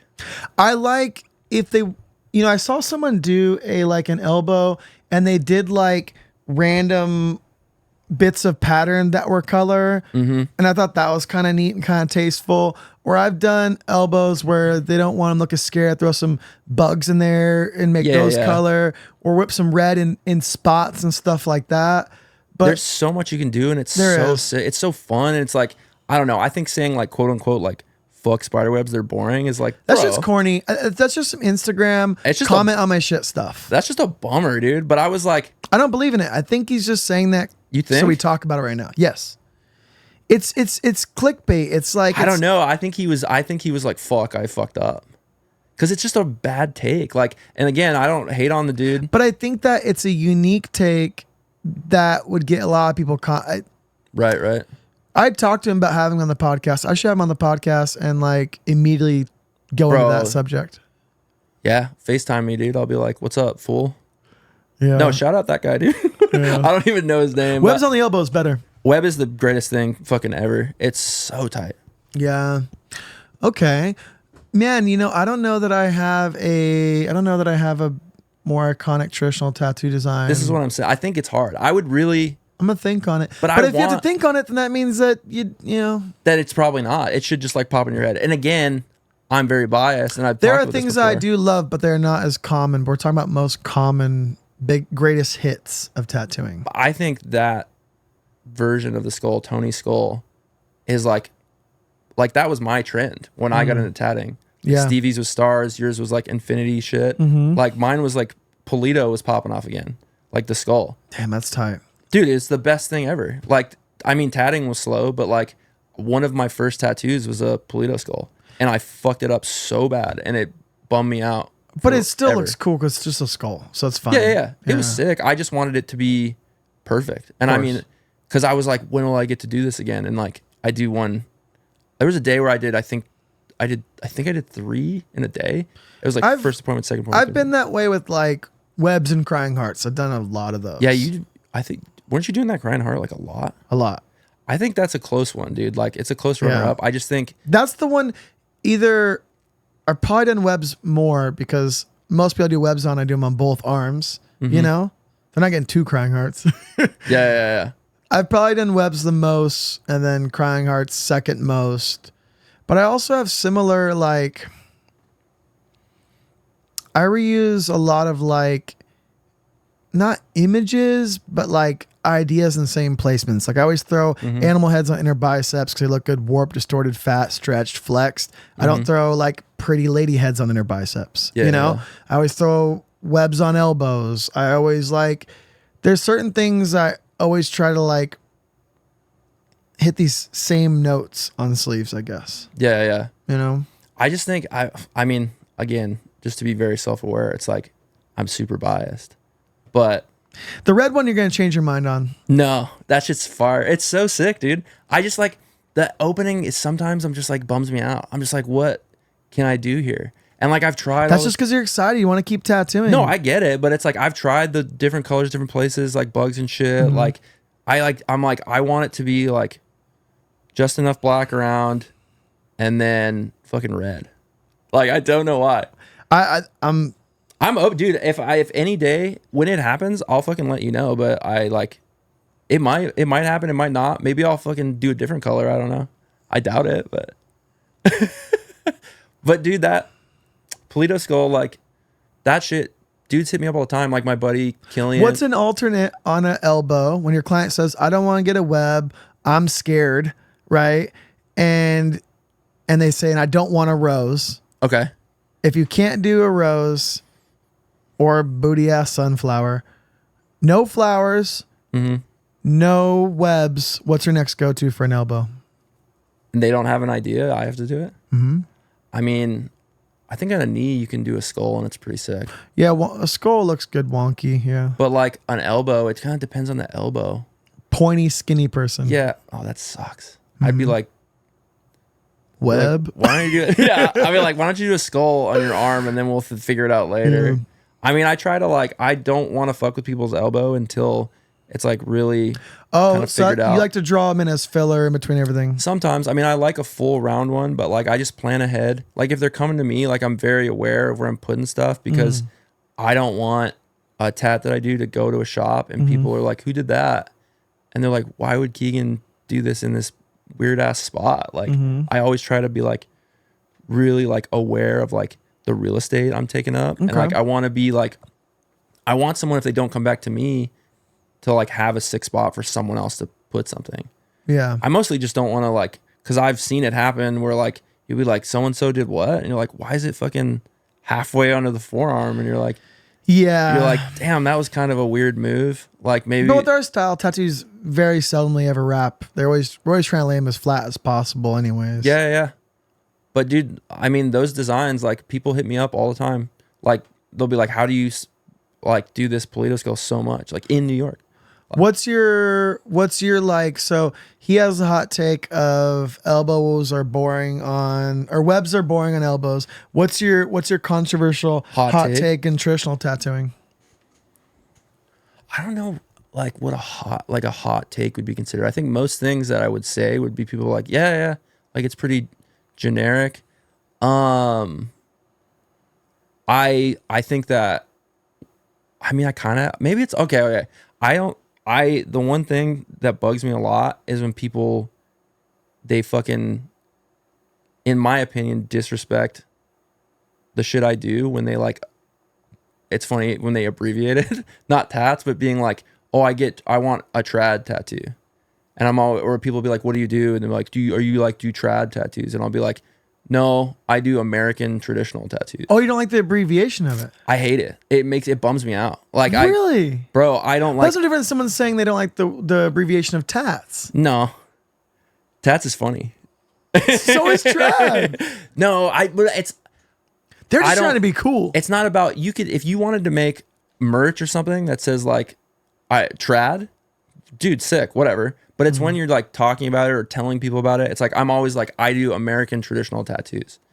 Just because I'm like, why do you gotta, it's like, I don't know. I'm trying to think of comparison. It's like taking, I mean, it's not a good one, but it's like taking Christ out of Christmas. It's like, it's like, bro, it's like, it's a very like, this is what I do. It's like, I don't want to take away. I'm very specific about like, I do American traditional tattoos just because of like, I'm in it for like the history and like, I feel like that's a big part of it. Like the Americana shit. Like you can't just throw it out. Like I don't know a lot of shit about Japanese tattooing, but I'm sure it's like, you don't do like, oh, you do trad tattoos.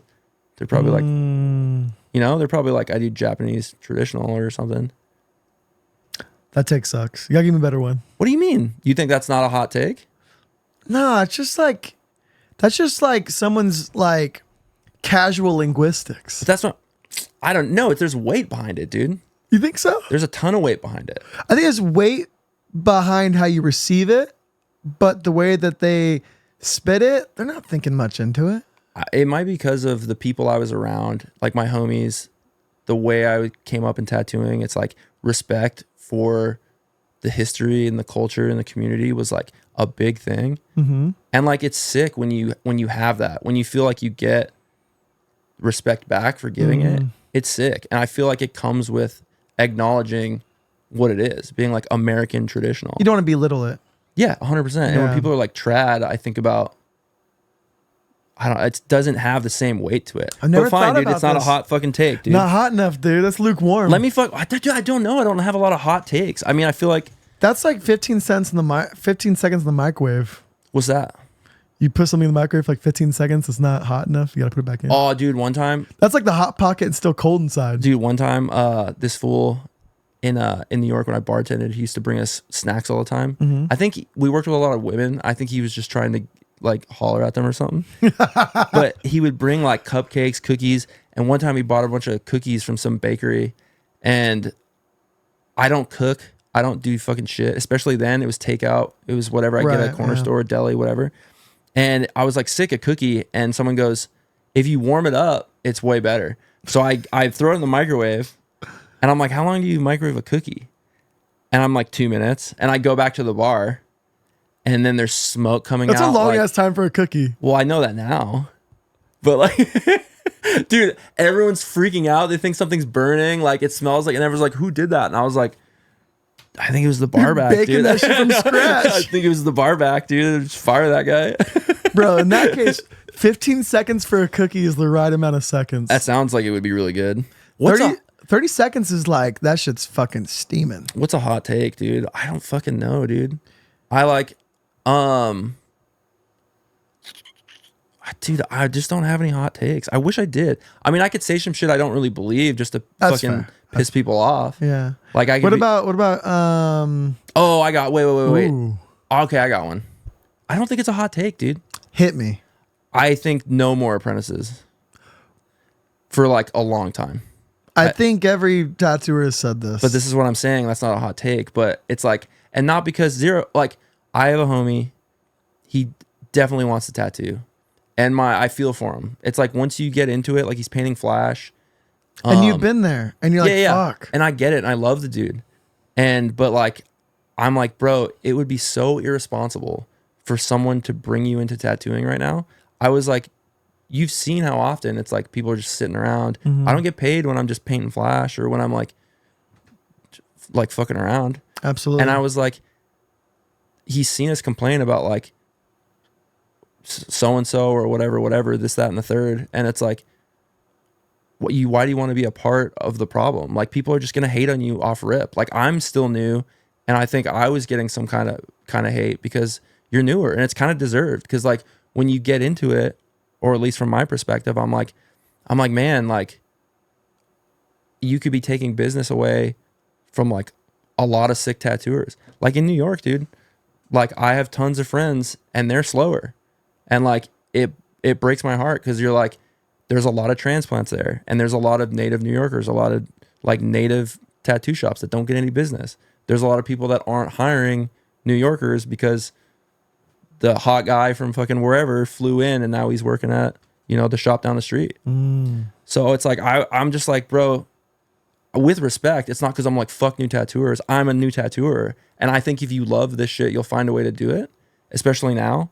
But I'm just like, right now, I think there's no room.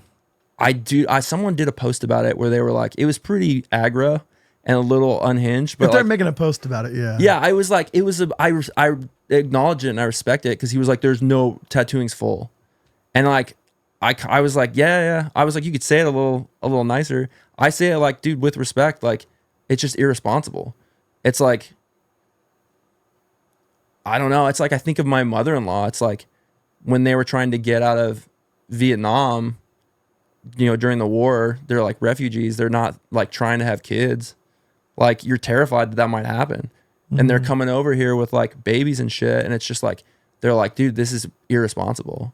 Yeah. So they had to get them all out. I mean, I'm not a history guy. That could all be fucking wrong, but. No, yeah. I get what you're saying. I don't know if that analogy. No, it's a little extreme.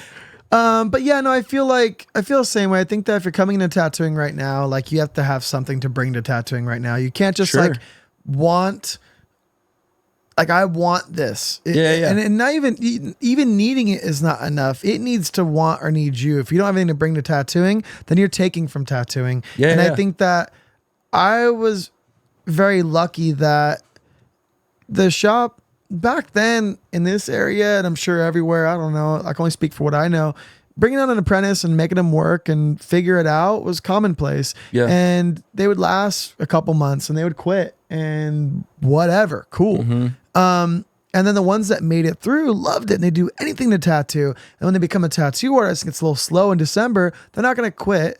They're going to do anything to stay in it. They're 100% tattooer. They're in it forever. Yeah. And I never saw a tattoo artist quit tattooing until the last 5 years. I don't know a tattoo artist who has ever quit tattooing until the last 5 years. Because it's something that you didn't quit. You just died or you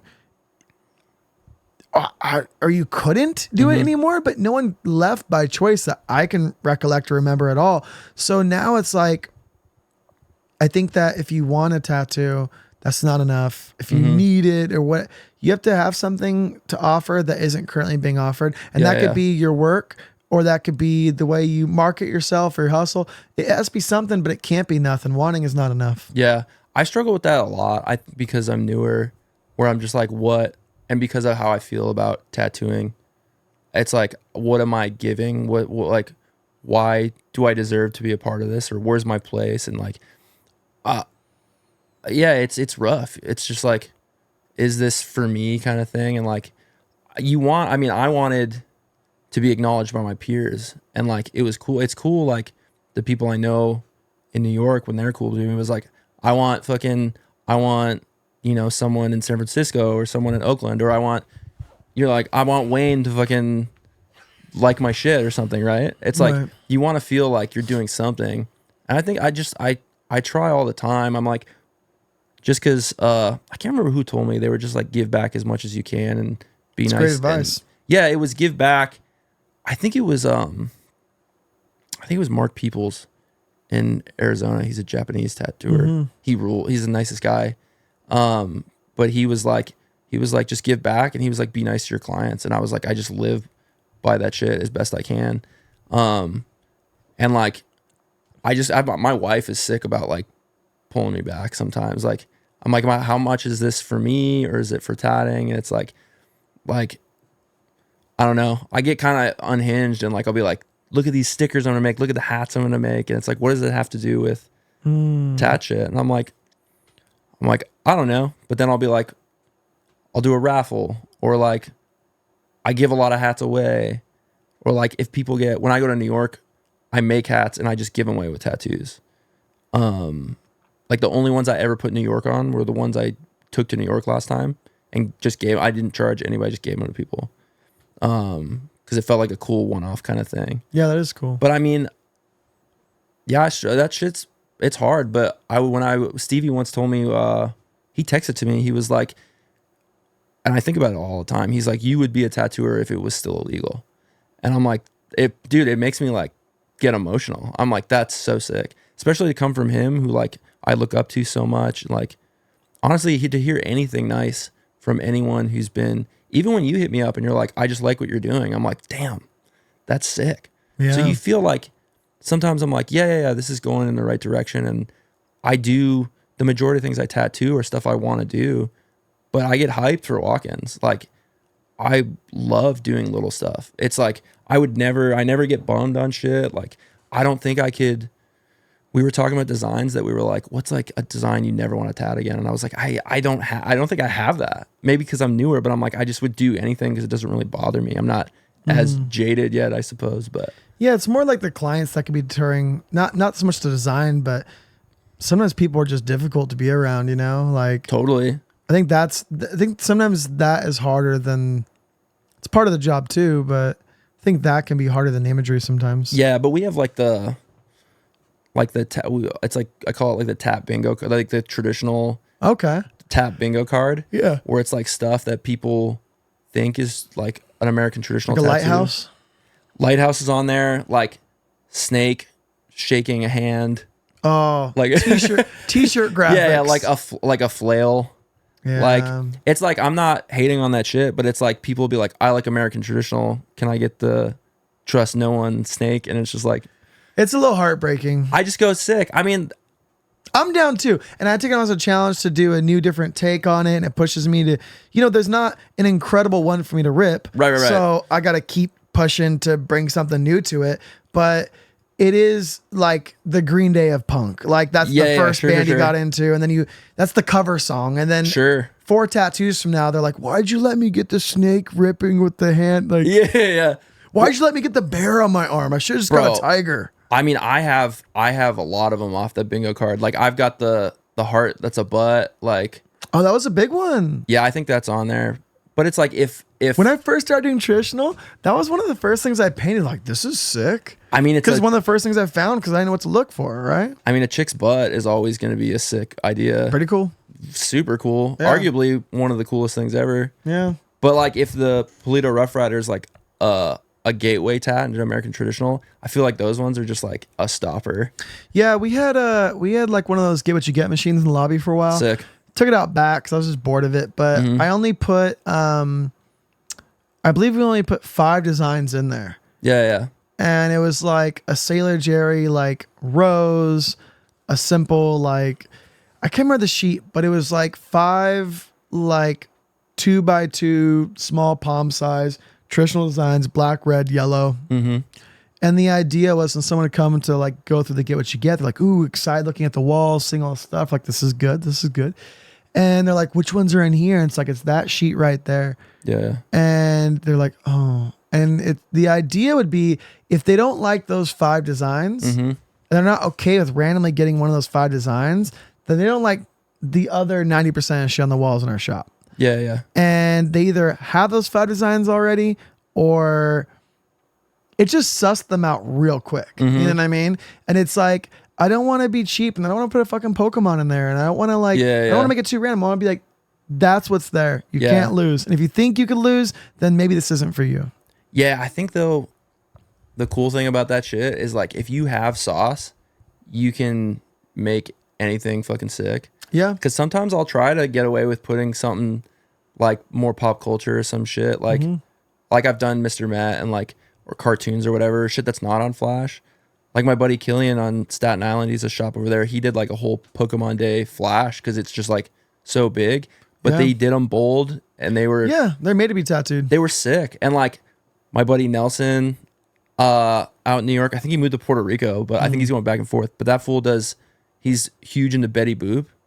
And he does like Betty Boop, like Polito skull, like with the hat on, or like Betty Boop, Statue of Liberty, Betty Boop, like, but they look like shit that you'd see in like old Flash. It's like if you have enough sauce, I feel like you can pull that shit off. I think my goal is like get enough sauce to where if someone's like, I want the snake in the hand, that I can be like, all right, I can fucking make it sick. I can make that shit sick. The problem with that one is not the imagery. The imagery is fine. I've done a Mundietzel snakes shape, like biting on hands. I've changed it a million ways. The issue with that design is the width of it. It's a wide, it's crazy. short design. It doesn't fit anywhere on the body. Like you have to put it sideways in the forearm, or you have to throw it across the thigh, or across the torso is really good. But anyone getting that is afraid to get their torso, so it looks like shit on an arm. It's just my issue with that is not the imagery. Imagery is fine. It's the placement. You like that? You like that imagery? I mean, I've made it to where it's imagery I do like because I have done it with a better hand with a better snake. You know what I'm saying? I think like I'm not hating on like what people like or want to get tattooed, but as a personal thing, like my like subjective opinion is that imagery is whack as fuck. I mean, it's like I'm not wearing it. Yeah, totally. But I'm just like, when people ask for it, I'm like, yo, I'll put it on your forehead if you want me to. You're paying me, and I'll have a smile on my face, and like, we might get a beer after. We'll be homies. I don't care. I have so many dumb tattoos. It's fine. But like a snake, like shaking a hand, like trust nobody. It's corny. Yeah. Now that I'm saying it out loud, it's kind of sick. Like trust nobody. Money to get that. Actually, it's kind of sick. Never mind. No, I just think it's just kind of corny and not in like a fun way. It's just like I have an interesting thing. So dig this. Do you think I had this conversation a while ago with a coworker, and they were like, we were talking about like some things are just classic, right? Like the Play-Doh skull or whatever. Yeah. But a lot of traditional tattooing is pulled from old comic books, or it's pulled from like various pop cultural references, like a Betty Boop or a Hot Stuff as a comic book, right? Yeah. And I had to do like an anime tattoo, I think, and I was saying like, how are you to say it's not a traditional tattoo? Like, it's bold. I tattooed it the same way I tattoo any other traditional tattoo. And like, well, it's not, I'm like, well, it's not classic yet. But, this cartoon is majorly impactful. In 20 years, this will be classic. And I did tattoo it in a traditional method. And, wouldn't like your Hot Stuff be an anime tattoo, or my Bart Simpson be an anime tattoo? Like, what? He's like, no, it's not the same thing. I'm like, it's just not old enough yet to be respected. But it's like, it's an animation and it's been adopted to tattooing. And if you place it on there right, like, who's to say? So what do you think is like, what makes an American traditional tattoo? So there's two parts to it, and both are correct. Okay. So there's the imagery, and the imagery is like skulls, roses, snakes, daggers, panthers, clipper ships. Yeah. And then there's the application. Yep. Now, I think that you can apply the application to any image, and you could do something with that same application, because these tattooers were grabbing things that weren't traditional imagery, and they were outlining them, simplifying them, making them be able to be tattooed with an acetate, and then putting it on people. So if you look at it like that, then it's like theoretically you can do anything with traditional in mind with that application. Yeah. But then you could go really far and do like a realism tattoo of a Polito skull, and it's traditional imagery. Right. So it's like, is it the imagery or is it the application? I think it's both. But I don't know. What do you think? My opinion, I mean, which is like, it's very new, but it's always been to me. I think I just got it from the dude that taught me. It says like, it's always just imagery. Cause like if you apply, like I don't do a lot of like original shit unless it's like it's small shit. But people have like, every once in a while I'll be like, I'll find like a little cartoon or like a business card and be like, that would be a sick tat. Right. And then I'll draw it up and like, you think it's like, you can be like, it's American traditional, but even me, I'll be like, it's more like a neo-traditional thing because the imagery is just not there. It's not from like a sheet. Yeah, but if you go to an antique shop, you find a postcard from 1940. Sure. And you're a traditional tattooer, and you trace that thing with a traditional application. Yeah. And it's time period appropriate from the style that you want to pick from. It may be brand new. Yeah. But it's classic. Sure. I mean, but I think if it like, and if you do that enough, you could do it something modern and not know the difference. I mean, respectfully, it's just like if it needed to be a traditional design, some dude back then would have found that postcard. Yeah, but also there's so much of this stuff. Like we only know about 25 tattooers from back in the day. Everyone else, all their shit's in the trash. Yeah, like, I guess so. It didn't get kept, you know? So it's like, we're not, like, it was told to me that, like, for example, like Bergen was a photographer and he took passport photos. Sick. And so because he was a photographer, his work is more well documented than anyone from that time, right? But there might have been a tattooer right next to him that's way better who didn't know how to operate a camera. And that'd be the same as our time period right now on an amazing tattooer that doesn't like Instagram. Yeah. So it's not about like the best, it's about the most well documented, right? Sure. It's not like a hill I'm willing to die on. I'm always just like, when clients ask me, I usually am like, I'm not the guy to tell you. Yeah. I was like, ask somebody else, literally any other person in the shop. But I'll be like, what I think is like, if it comes from like one of these sheets, it's what I would call American traditional. Yeah. And I'm like, that's just what I go by now. I'm like, ask me in 5 years if I'm still doing this. And I might have a different answer because it changes all the time based on who I'm talking to or who I'm around. Yeah. But what do you because I think like also traditional tattooing changes, you know, it's like, it's like what era, you know, or like we're going to ignore certain years of traditional, like, well, I don't like that era when they're using that line weight or when they did that thing. I mean, it's like, you know what I mean? I mean, it changes, but it doesn't. And that's what makes it like why I love it so much. It's like, that's why I'm so hung up on like American traditional and being like, there's shit that obviously needs to change. Like the technology's kind of changing, but like the designs aren't, you know what I mean? And I get you. I think what I've always tried to do with my tattooing, my goal when I like do a sheet is, and this is not so much on my brain right now, but like a lot of like sheets I was doing for a while, and I wish we were at the shop. I can point them out to you right now, but I have 6 designs on the sheet, right? And they're all same size, and the center facing ones are in the center of the sheet, and the side facing ones are facing in towards the center of the sheet, and I have an equal spacing border around the edge. So when I frame it up, nothing's touching. It looks nice, looks classy. Right. It may not be painted well, but it's presented great. And I would like to have them all applied the same way, same line weight, same color palette throughout all 6 designs. But I'd try to throw in like maybe something classic, maybe something that I created, maybe like something that I found, you know, and the idea would be that you wouldn't be able to tell which one's like a modern one. And I do have sheets like this where I have like a Sailor Jerry one and a weird skull, but it's really a Danzig skull, you know, things like that. And I think that's when it's really cool when you can make the modern thing look classic, because they weren't tattooing back then so self-aware that would be so cool now. They were doing what they liked right then. They were tattooing fucking anime characters. This is the popular comic book. This is the cool sign that I saw down the street. I'm going to trace it, put on or tattoo it. So why wouldn't we do things from our time in tattooing as well, you know? Yeah, I mean, just because I would describe something as not being American traditional, I'm not fucking shitting on it. I would like, because I do shit that's not from sheets too. It's just like, if anything, it's like, if you can do that, if you have the skill, and a lot of dudes that I look up to do, it's like they have this insane amount of skill and sauce, and they're just like, you can be like, oh, where's that design from? And they're like, it's not from anything.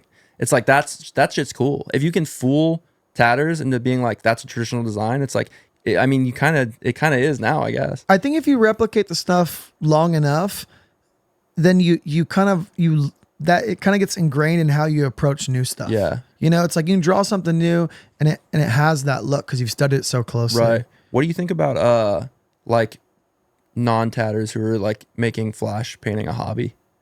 I don't know a whole lot about it. I think most of it is like, Like kids who are on. But they're all trying to get apprenticeships, right? Is there any that are doing it just because that's what they like? I've had this conversation with people, is why I ask. It's like, I think definitely some of them, but there's dudes on Instagram, because it's a thing now. And they're just a flash painter. They start as, I mean, I started posting flat. Well, I mean, to be fair, I was an apprentice when I was doing it. Yeah. But they'll just paint flash, and they learn enough because they're getting tattooed, so they know like where to look. Like they'll go to like the right website or eBay and buy a book, get designs, and they'll paint it and they'll post it, and that's it. And like some people are like, why are you like LARPing as my job? That's funny. Right? Yeah. Well, it's a thing. Like when I came into it, that's just how people were doing it. It was like you started painting flash and you were posting it, and then like you might start tatting later, and it's like super backwards from what everyone else was doing like way before me. It's like you were like interested in it, and then people taught you how to paint, and then you were painting in a shop. But it's like people think it's like you're like appropriating tat culture, and you're just like doing it for a hobby, and it's like, is that disrespectful, or is it just like I think they're taking it a little too seriously. I don't think it really matters. I think it's like, if you're taking the time to sit there and sit down and paint, like it's painting, you know? Yeah, totally. I don't know. There is one kid I do follow. I'm trying to find his Instagram right now. But he's not a tattooer, and I think that would be kind of cool to like. Dude, there's kids that paint and post on Instagram that don't tat, who are insane at painting. Yeah, I don't know. I mean, I wouldn't want to tat a lot of it because it's so psycho, but yeah, this kid is like, I guess I don't know. I don't know if I follow him. I'm trying to type in his name from what I remember it to be, but Instagram doesn't seem to be popping it up. I guess it's like, do you think it's like good for what we do, and it's like bringing in more clients and bringing more like the gatekeeping's kind of at like chilled out, and people are gaining knowledge, and so they're painting and they're getting tattooed? Or is the problem that they're doing it and then they want a tattoo, so then you're losing like a client? And then yeah, I don't know. I don't see it as a problem. I think it's like, you know, we're so passionate about this stuff, and there's a disconnect between what we know and what our client doesn't understand. Yeah. And so we're frustrated trying to translate this passion to that common like client, right? They can't see why this is so cool. And the reason why they can't see this is so cool is because they didn't buy the book that you bought to read about how cool it was, or they didn't meet the guy that you met to explain how cool it was, right? And so the way that they're going to expose to this is by you sitting down and telling them the story of Tony Polito and this skull and why it's so, and that's, you're going to sell it to them, right?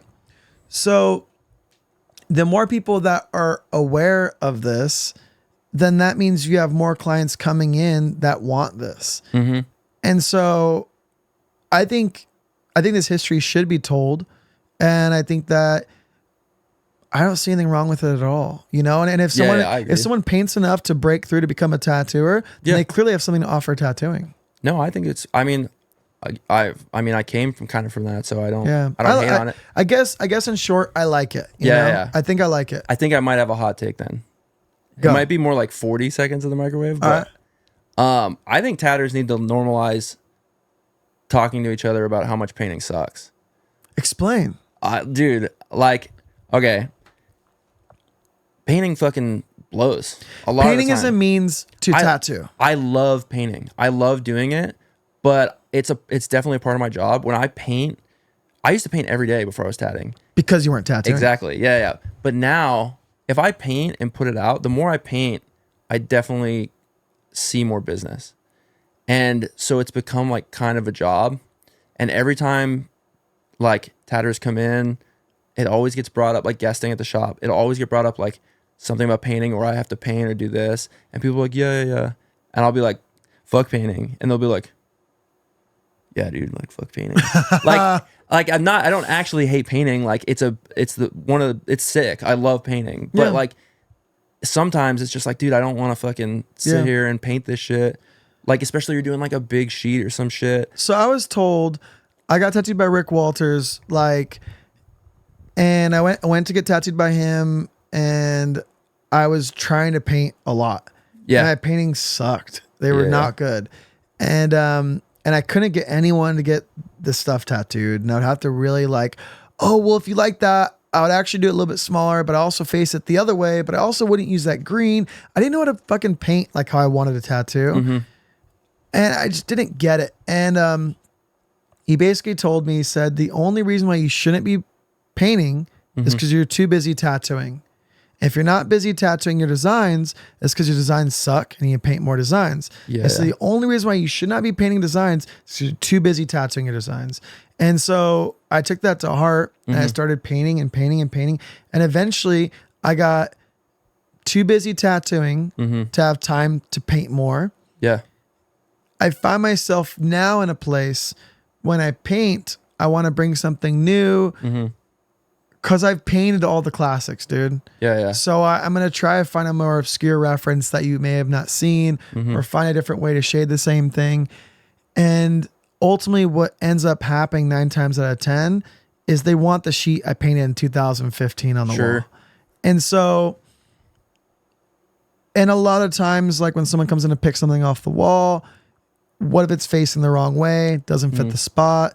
So the way I approach my job and how I sell a tattoo when they're really like wanting to ask me how and where to put what is more or less like, what spots do you got? What do you want to fill?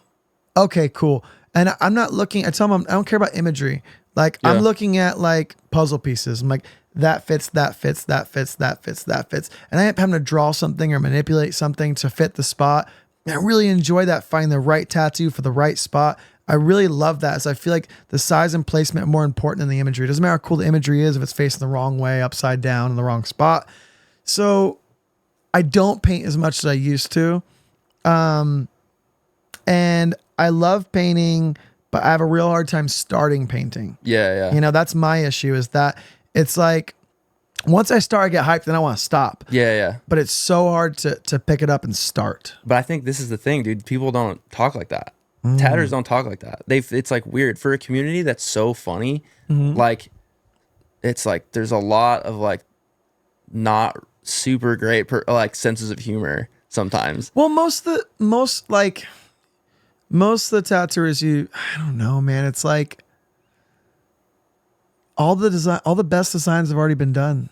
Yeah, true. And like that's the shit that that I do and like that you do. It's like you just doing them over and over again because you love that shit. And it's like, and I come to a lot of conclusions while I'm tattooing too. Some of the coolest things in my tattoos were just like I fucked up a line and started shading black off of it. And it's like, oh, I love the black right there. Or I'm I can whip it this way or do that. I come up with a lot of conclusions on skin. I'm more comfortable tattooing than I am painting. I'm a more confident tattooer than I am a painter because I tattoo more than I paint, you know? Yeah. I'm trying to, even if I'd be like, if I'm not tatting, I need to be painting. And then now I'm like, if I have any time at all, I'm like, I need to try to line a painting or finish a painting. Yeah. I've been trying this year to do it more, but like, I mean, you can make excuses. I think you just have to do it. It's like some gym shit. You just got to do it. Yeah, you just have to do it. But it's weird that it does switch up on that when you're tatting. Because I love flash, I love painting, but it'll never be a tat ever. And it's like, I think it's like, especially when you start tattooing, you know, paint as much as possible. And like, the thing is about painting is that they never expire. A good piece of flash, you know what I mean? Yeah. And it's like, you could paint your whole career's worth of stuff in your first 4 years of tattooing and then just be busy the next 30 years off that 4 years of work. If your sheets are good, they're good. They're always going to be good. Yeah. You know, like you don't need to keep reproducing the same exact thing over and over and over again, right? There's a reason why Rich Fi has the same Polito stuff on the wall right there because it keeps fucking selling, right? Yeah, it rules. I mean, and there's also so much of it, and it's like, I mean, we don't put our paintings up at the shop. We keep them like in books and stuff up front, and the stuff that's in the flash racks is just the original stuff. Just because it's like that would be there anyway, and I feel like how I interpret that is I'm like, I'm not doing it better. I'm just doing it kind of different. And again, it's like a gateway into being like, oh, like you're tatting this panther, and you're like, oh, it's right there, and I'm like, yeah, it comes from that. And I feel like a little bit of knowledge. That's kind of a cool little conversation piece too, to be able to explain like that's where it came from. Exactly. It's like it's a way for people to kind of hyped on it, because sometimes people do like accidentally ask for hot shit. Like it'll be a walk in and they'll be like, I was kind of thinking like you know, like a skull with like a cowboy hat on, and you're just like, Yeah, dude, I can figure that out. Boy, do I have the right things for you. Yeah, or like they'll just accidentally. I mean, there's so much imagery. If you can come in and be like, I want, a butterfly on a rose, and you're like, I can do that, and then they just stumble into it, and then you go, yeah, actually, it was fucking like I did a toy drive with another shop, and a girl came in and she was like, I want to get cherries, and I was like, sick, and I'm at a shop I'm unfamiliar with, so I'm just like, I'm just gonna draw it on. Yeah. And I look around and I'm like, oh, there's cherries right there on that sheet. Yeah. So I draw it, and she's like, oh, it's just like right up there. And I'm like, yeah, it's like that fool over there drew it, but he got it from like this. And it's just, people like that shit. And I think it was like, I mean, correct me if I'm wrong, because you would know, but it's like, I think people for a while were just like tripping on, if I give up too much knowledge or game, you're just like, they're just going to want to be a tatter, or like it's not as special anymore. You like kind of rob them of the magic. I don't know. I think the people that need a tattoo will get into tattooing. Mm-hmm. There's a lot of wanters, but like, I mean, how long are they gonna want for? I don't know. I think I'm not a spiritual guy, but I do kind of think like it somehow kind of finds you. It found me, you know, grabbed me, and when I knew nothing, all I wanted to know was that, and I mean, I definitely get obsessed with new things, and I definitely have somewhere in the ADHD fucking got that. Whatever that is, I got some of that. Yeah. Right? No, there's some magic in tatting. But tattooing is the only thing that I haven't gotten over. Out of any interest that I've had that's come and gone. And it's like I'll sit on something for like 2 weeks. I'll be obsessed with this thing for 2 weeks and then I'll get over it. But tattooing is one thing I just haven't gotten over. Like, how many times have you been just like talking shit about like, I hate tattooing? Like, it happened at the shop. Like yesterday, we were talking about someone had gotten a tat on like the front of the bicep, and I was just like, I hate tatting stuff there. I was like, I always try to do like the simplest thing. Yeah. And then right after the conversation, that dude walks in and he's like, I want a bowling pin, and I'm like, let's go. And I'm like, where do you want it? And he's like, I think right here on the front of my bicep. That happens all the time, and it's like, dude, there's some magic there, dude. Like, tatting's wild. One thing I used to do a lot is I would just start like setting up my station. My clients or my coworkers would be like, what are you doing? I'm like, oh, I'm praying to the tat gods. Sure. You know, I'm putting out my offerings. I'm putting it out there. And it's like, it's like, oh, I'm gonna go to the liquor store. It's like, do you want anything? It's like, no. It's like, didn't you just go? It's like, yeah, but I need to leave so someone will walk in. Yeah, that stuff's funny. I mean, I don't get all like, I don't know. There's something to it, all that but stuff. Fucking, no, there is. It's there's fun. Kind of something to it. It's fun. Like, I think there's a lot there. It's just like, it's funny, like the stuff that happens that people tell you or happen, and then like a lot of people will be like, if you're good at tattooing, it'll take care of you, and it's like, I don't believe that. You don't believe that? No, hot take. What do you mean? That's a. I don't right, think. Dude, I don't think. I'll roll with that. I think that's not a hot take, dude.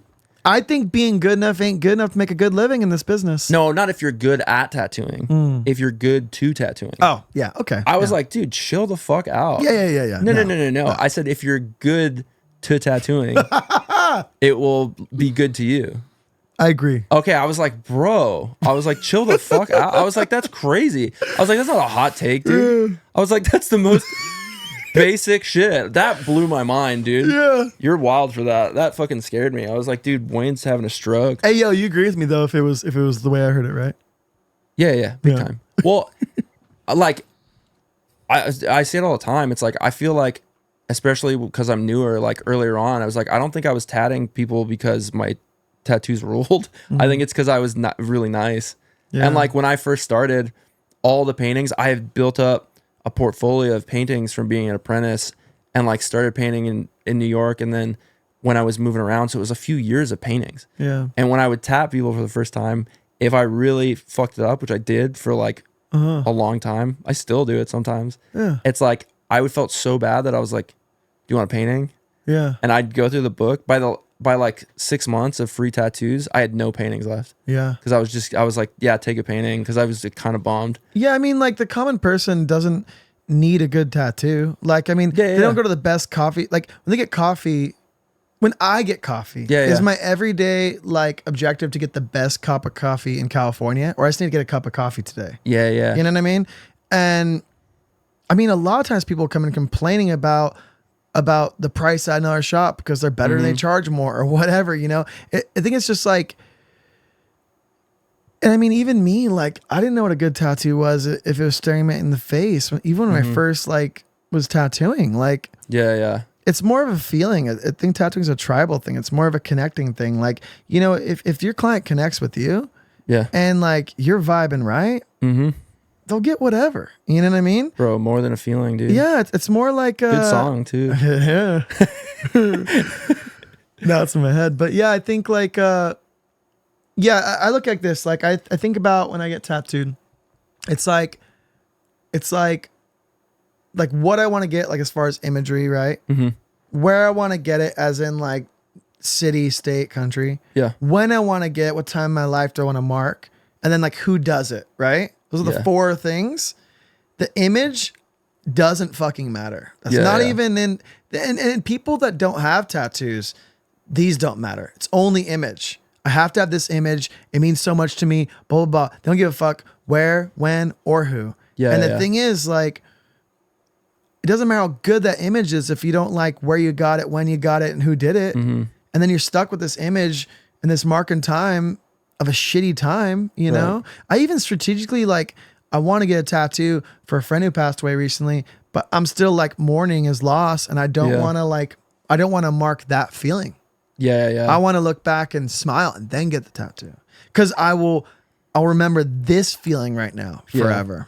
What do you think about ripping like other tatter shits then? Like I did see you speak on yeah. what was that? What's her name? That was Sinai Garcia. Yeah, shout out her. I don't know her, but I watched that, and you guys talked about what was it? Some tatter ripped like a fucking bird or something. Yeah, so I was a bit out of context. So there was an Ink Master episode, and the Ink Master had done a tattoo on someone, and they ripped like a tattoo off of Google or something, or Instagram. Yeah. And they did a really good job. It replicated it perfectly, but they like stole this image, right? Because they used it. I had watched it, another part removed, because I had watched their podcast, them talking about it. Sure.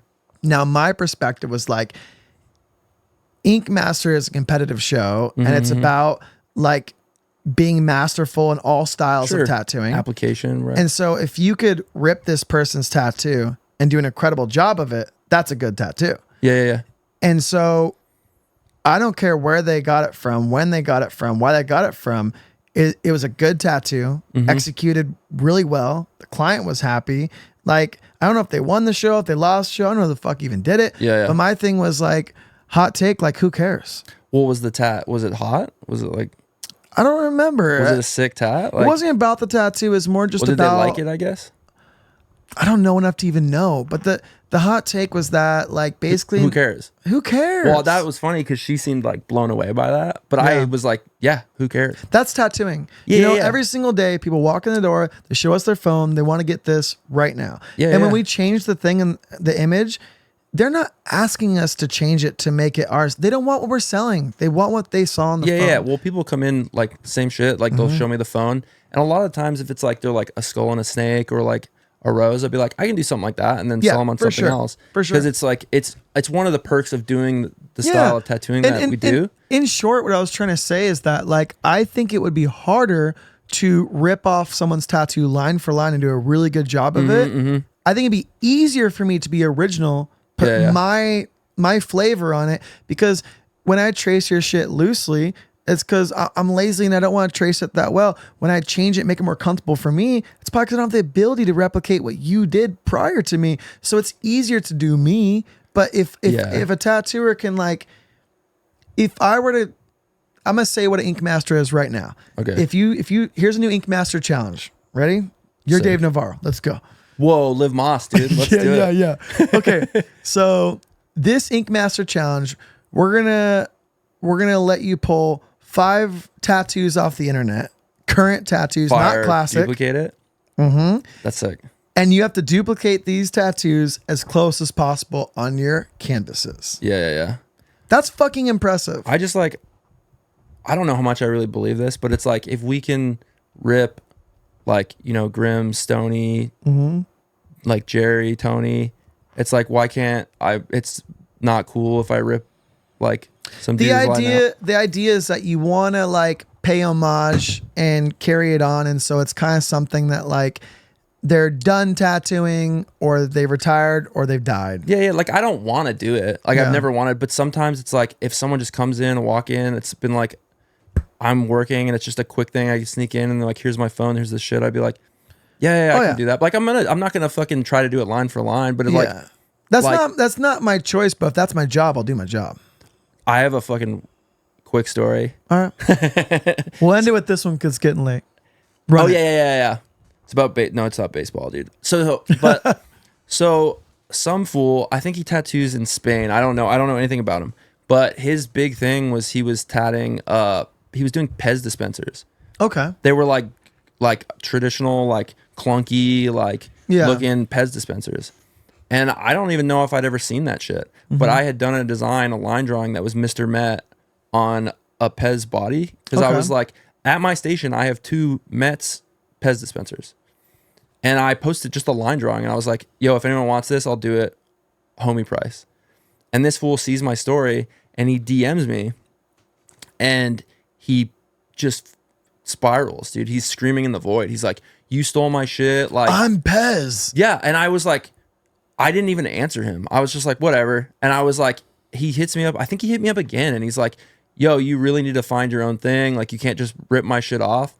And I'm thinking, like, I didn't say a word to him because I'm like, again, I'm not, if you're hating or beefing, you're on your own, fool. But like, I was like, I'm showing everyone in the shop because we're all like laughing. We're like, why is this dude tripping on, like, he's tight about Pez? Like, I'm like, fool, you didn't make Pez. Yeah. And so I was like, imagine if Pez hit him up with that kind of attitude. Bro, but I was like, let's say I ripped your shit. Yeah. You made paintings and prints and sold them to shops. It's like, people are going to tat them. And it's like, you didn't have a Mr. Met one. Yeah. But I feel kind of bad. And like, I don't know if this dude ever sees it. Like, sorry, bro. Like, shout out. You're sick. But like, I didn't know how to respond and I didn't want to. But I was like, I'm just going to get my homie to come in. And I tatted a Pez body with a middle finger on it. And I posted it in my story and that fool saw it and he fucking lost his mind. Like, he freaked the fuck out. And I thought it would just be funny. Like, I thought in my head, I was just having like, it's just a funny joke. Cause I'm like, dude, you're freaking out for nothing. Yeah. And I never talked to him. And then he like tried reporting me like to Instagram. Damn. For bullying or something. So I just blocked that fool. And like, I was like, whatever. I never said a word to him ever. But I was like, I thought it would be just a funny thing that would kind of be like, dude, it's just a joke. And he got all mad. And I was like, again, if for some reason this fool sees this, my bad, dude. I'm sorry. But as far as it was funny. As far as tattooing goes, like in reference material, this is like the art of appropriation. Like, and nothing is above being taken in tattooing. Yeah, and it's not even my doing. It's just, this is the art of modern tattooing, is bootlegging shit that you love and putting on you forever. Is it worse because of like Instagram and shit? Because people are like posting and they can see it. Because back in the day, if you rip shit, no one's really gonna see it, right? Yeah. Maybe just I think Instagram, it's instant. Yeah, it's just everyone. Like, if you do a sick tat and it's not your design, and you kind of ripped it and you post it. But it's kind of better because before, if you were going like, let's go not that far back, let's go to Google, and these are the top searched things. Yeah. Then it would be that one done fucking a million times over versus one guy with 30,000 followers on Instagram that had his shit done 4 times. Yeah.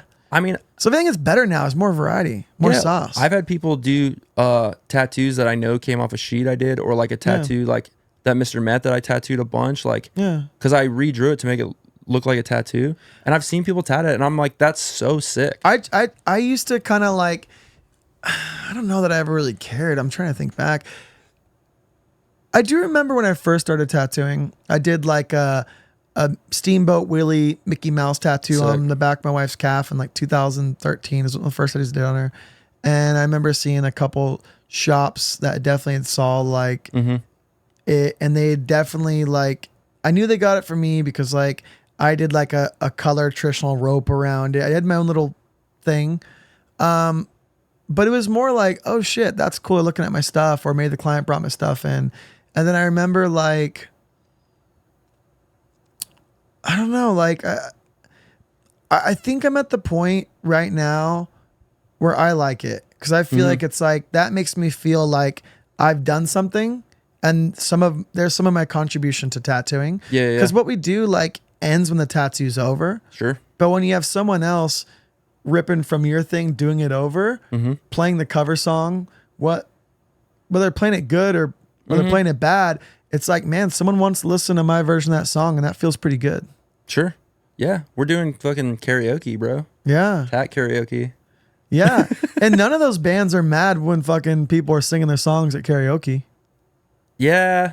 No, probably not. It's kind of the goal. Yeah. I think it's sick. But I mean, if people like, zero disrespect, if people don't like that shit, they think it's corny or whatever, like, I get it. I'm like, ask me again. Like I said, I say it all the time. I'm like, ask me again in 5 years. Like, I might be like, fuck that. This is my shit.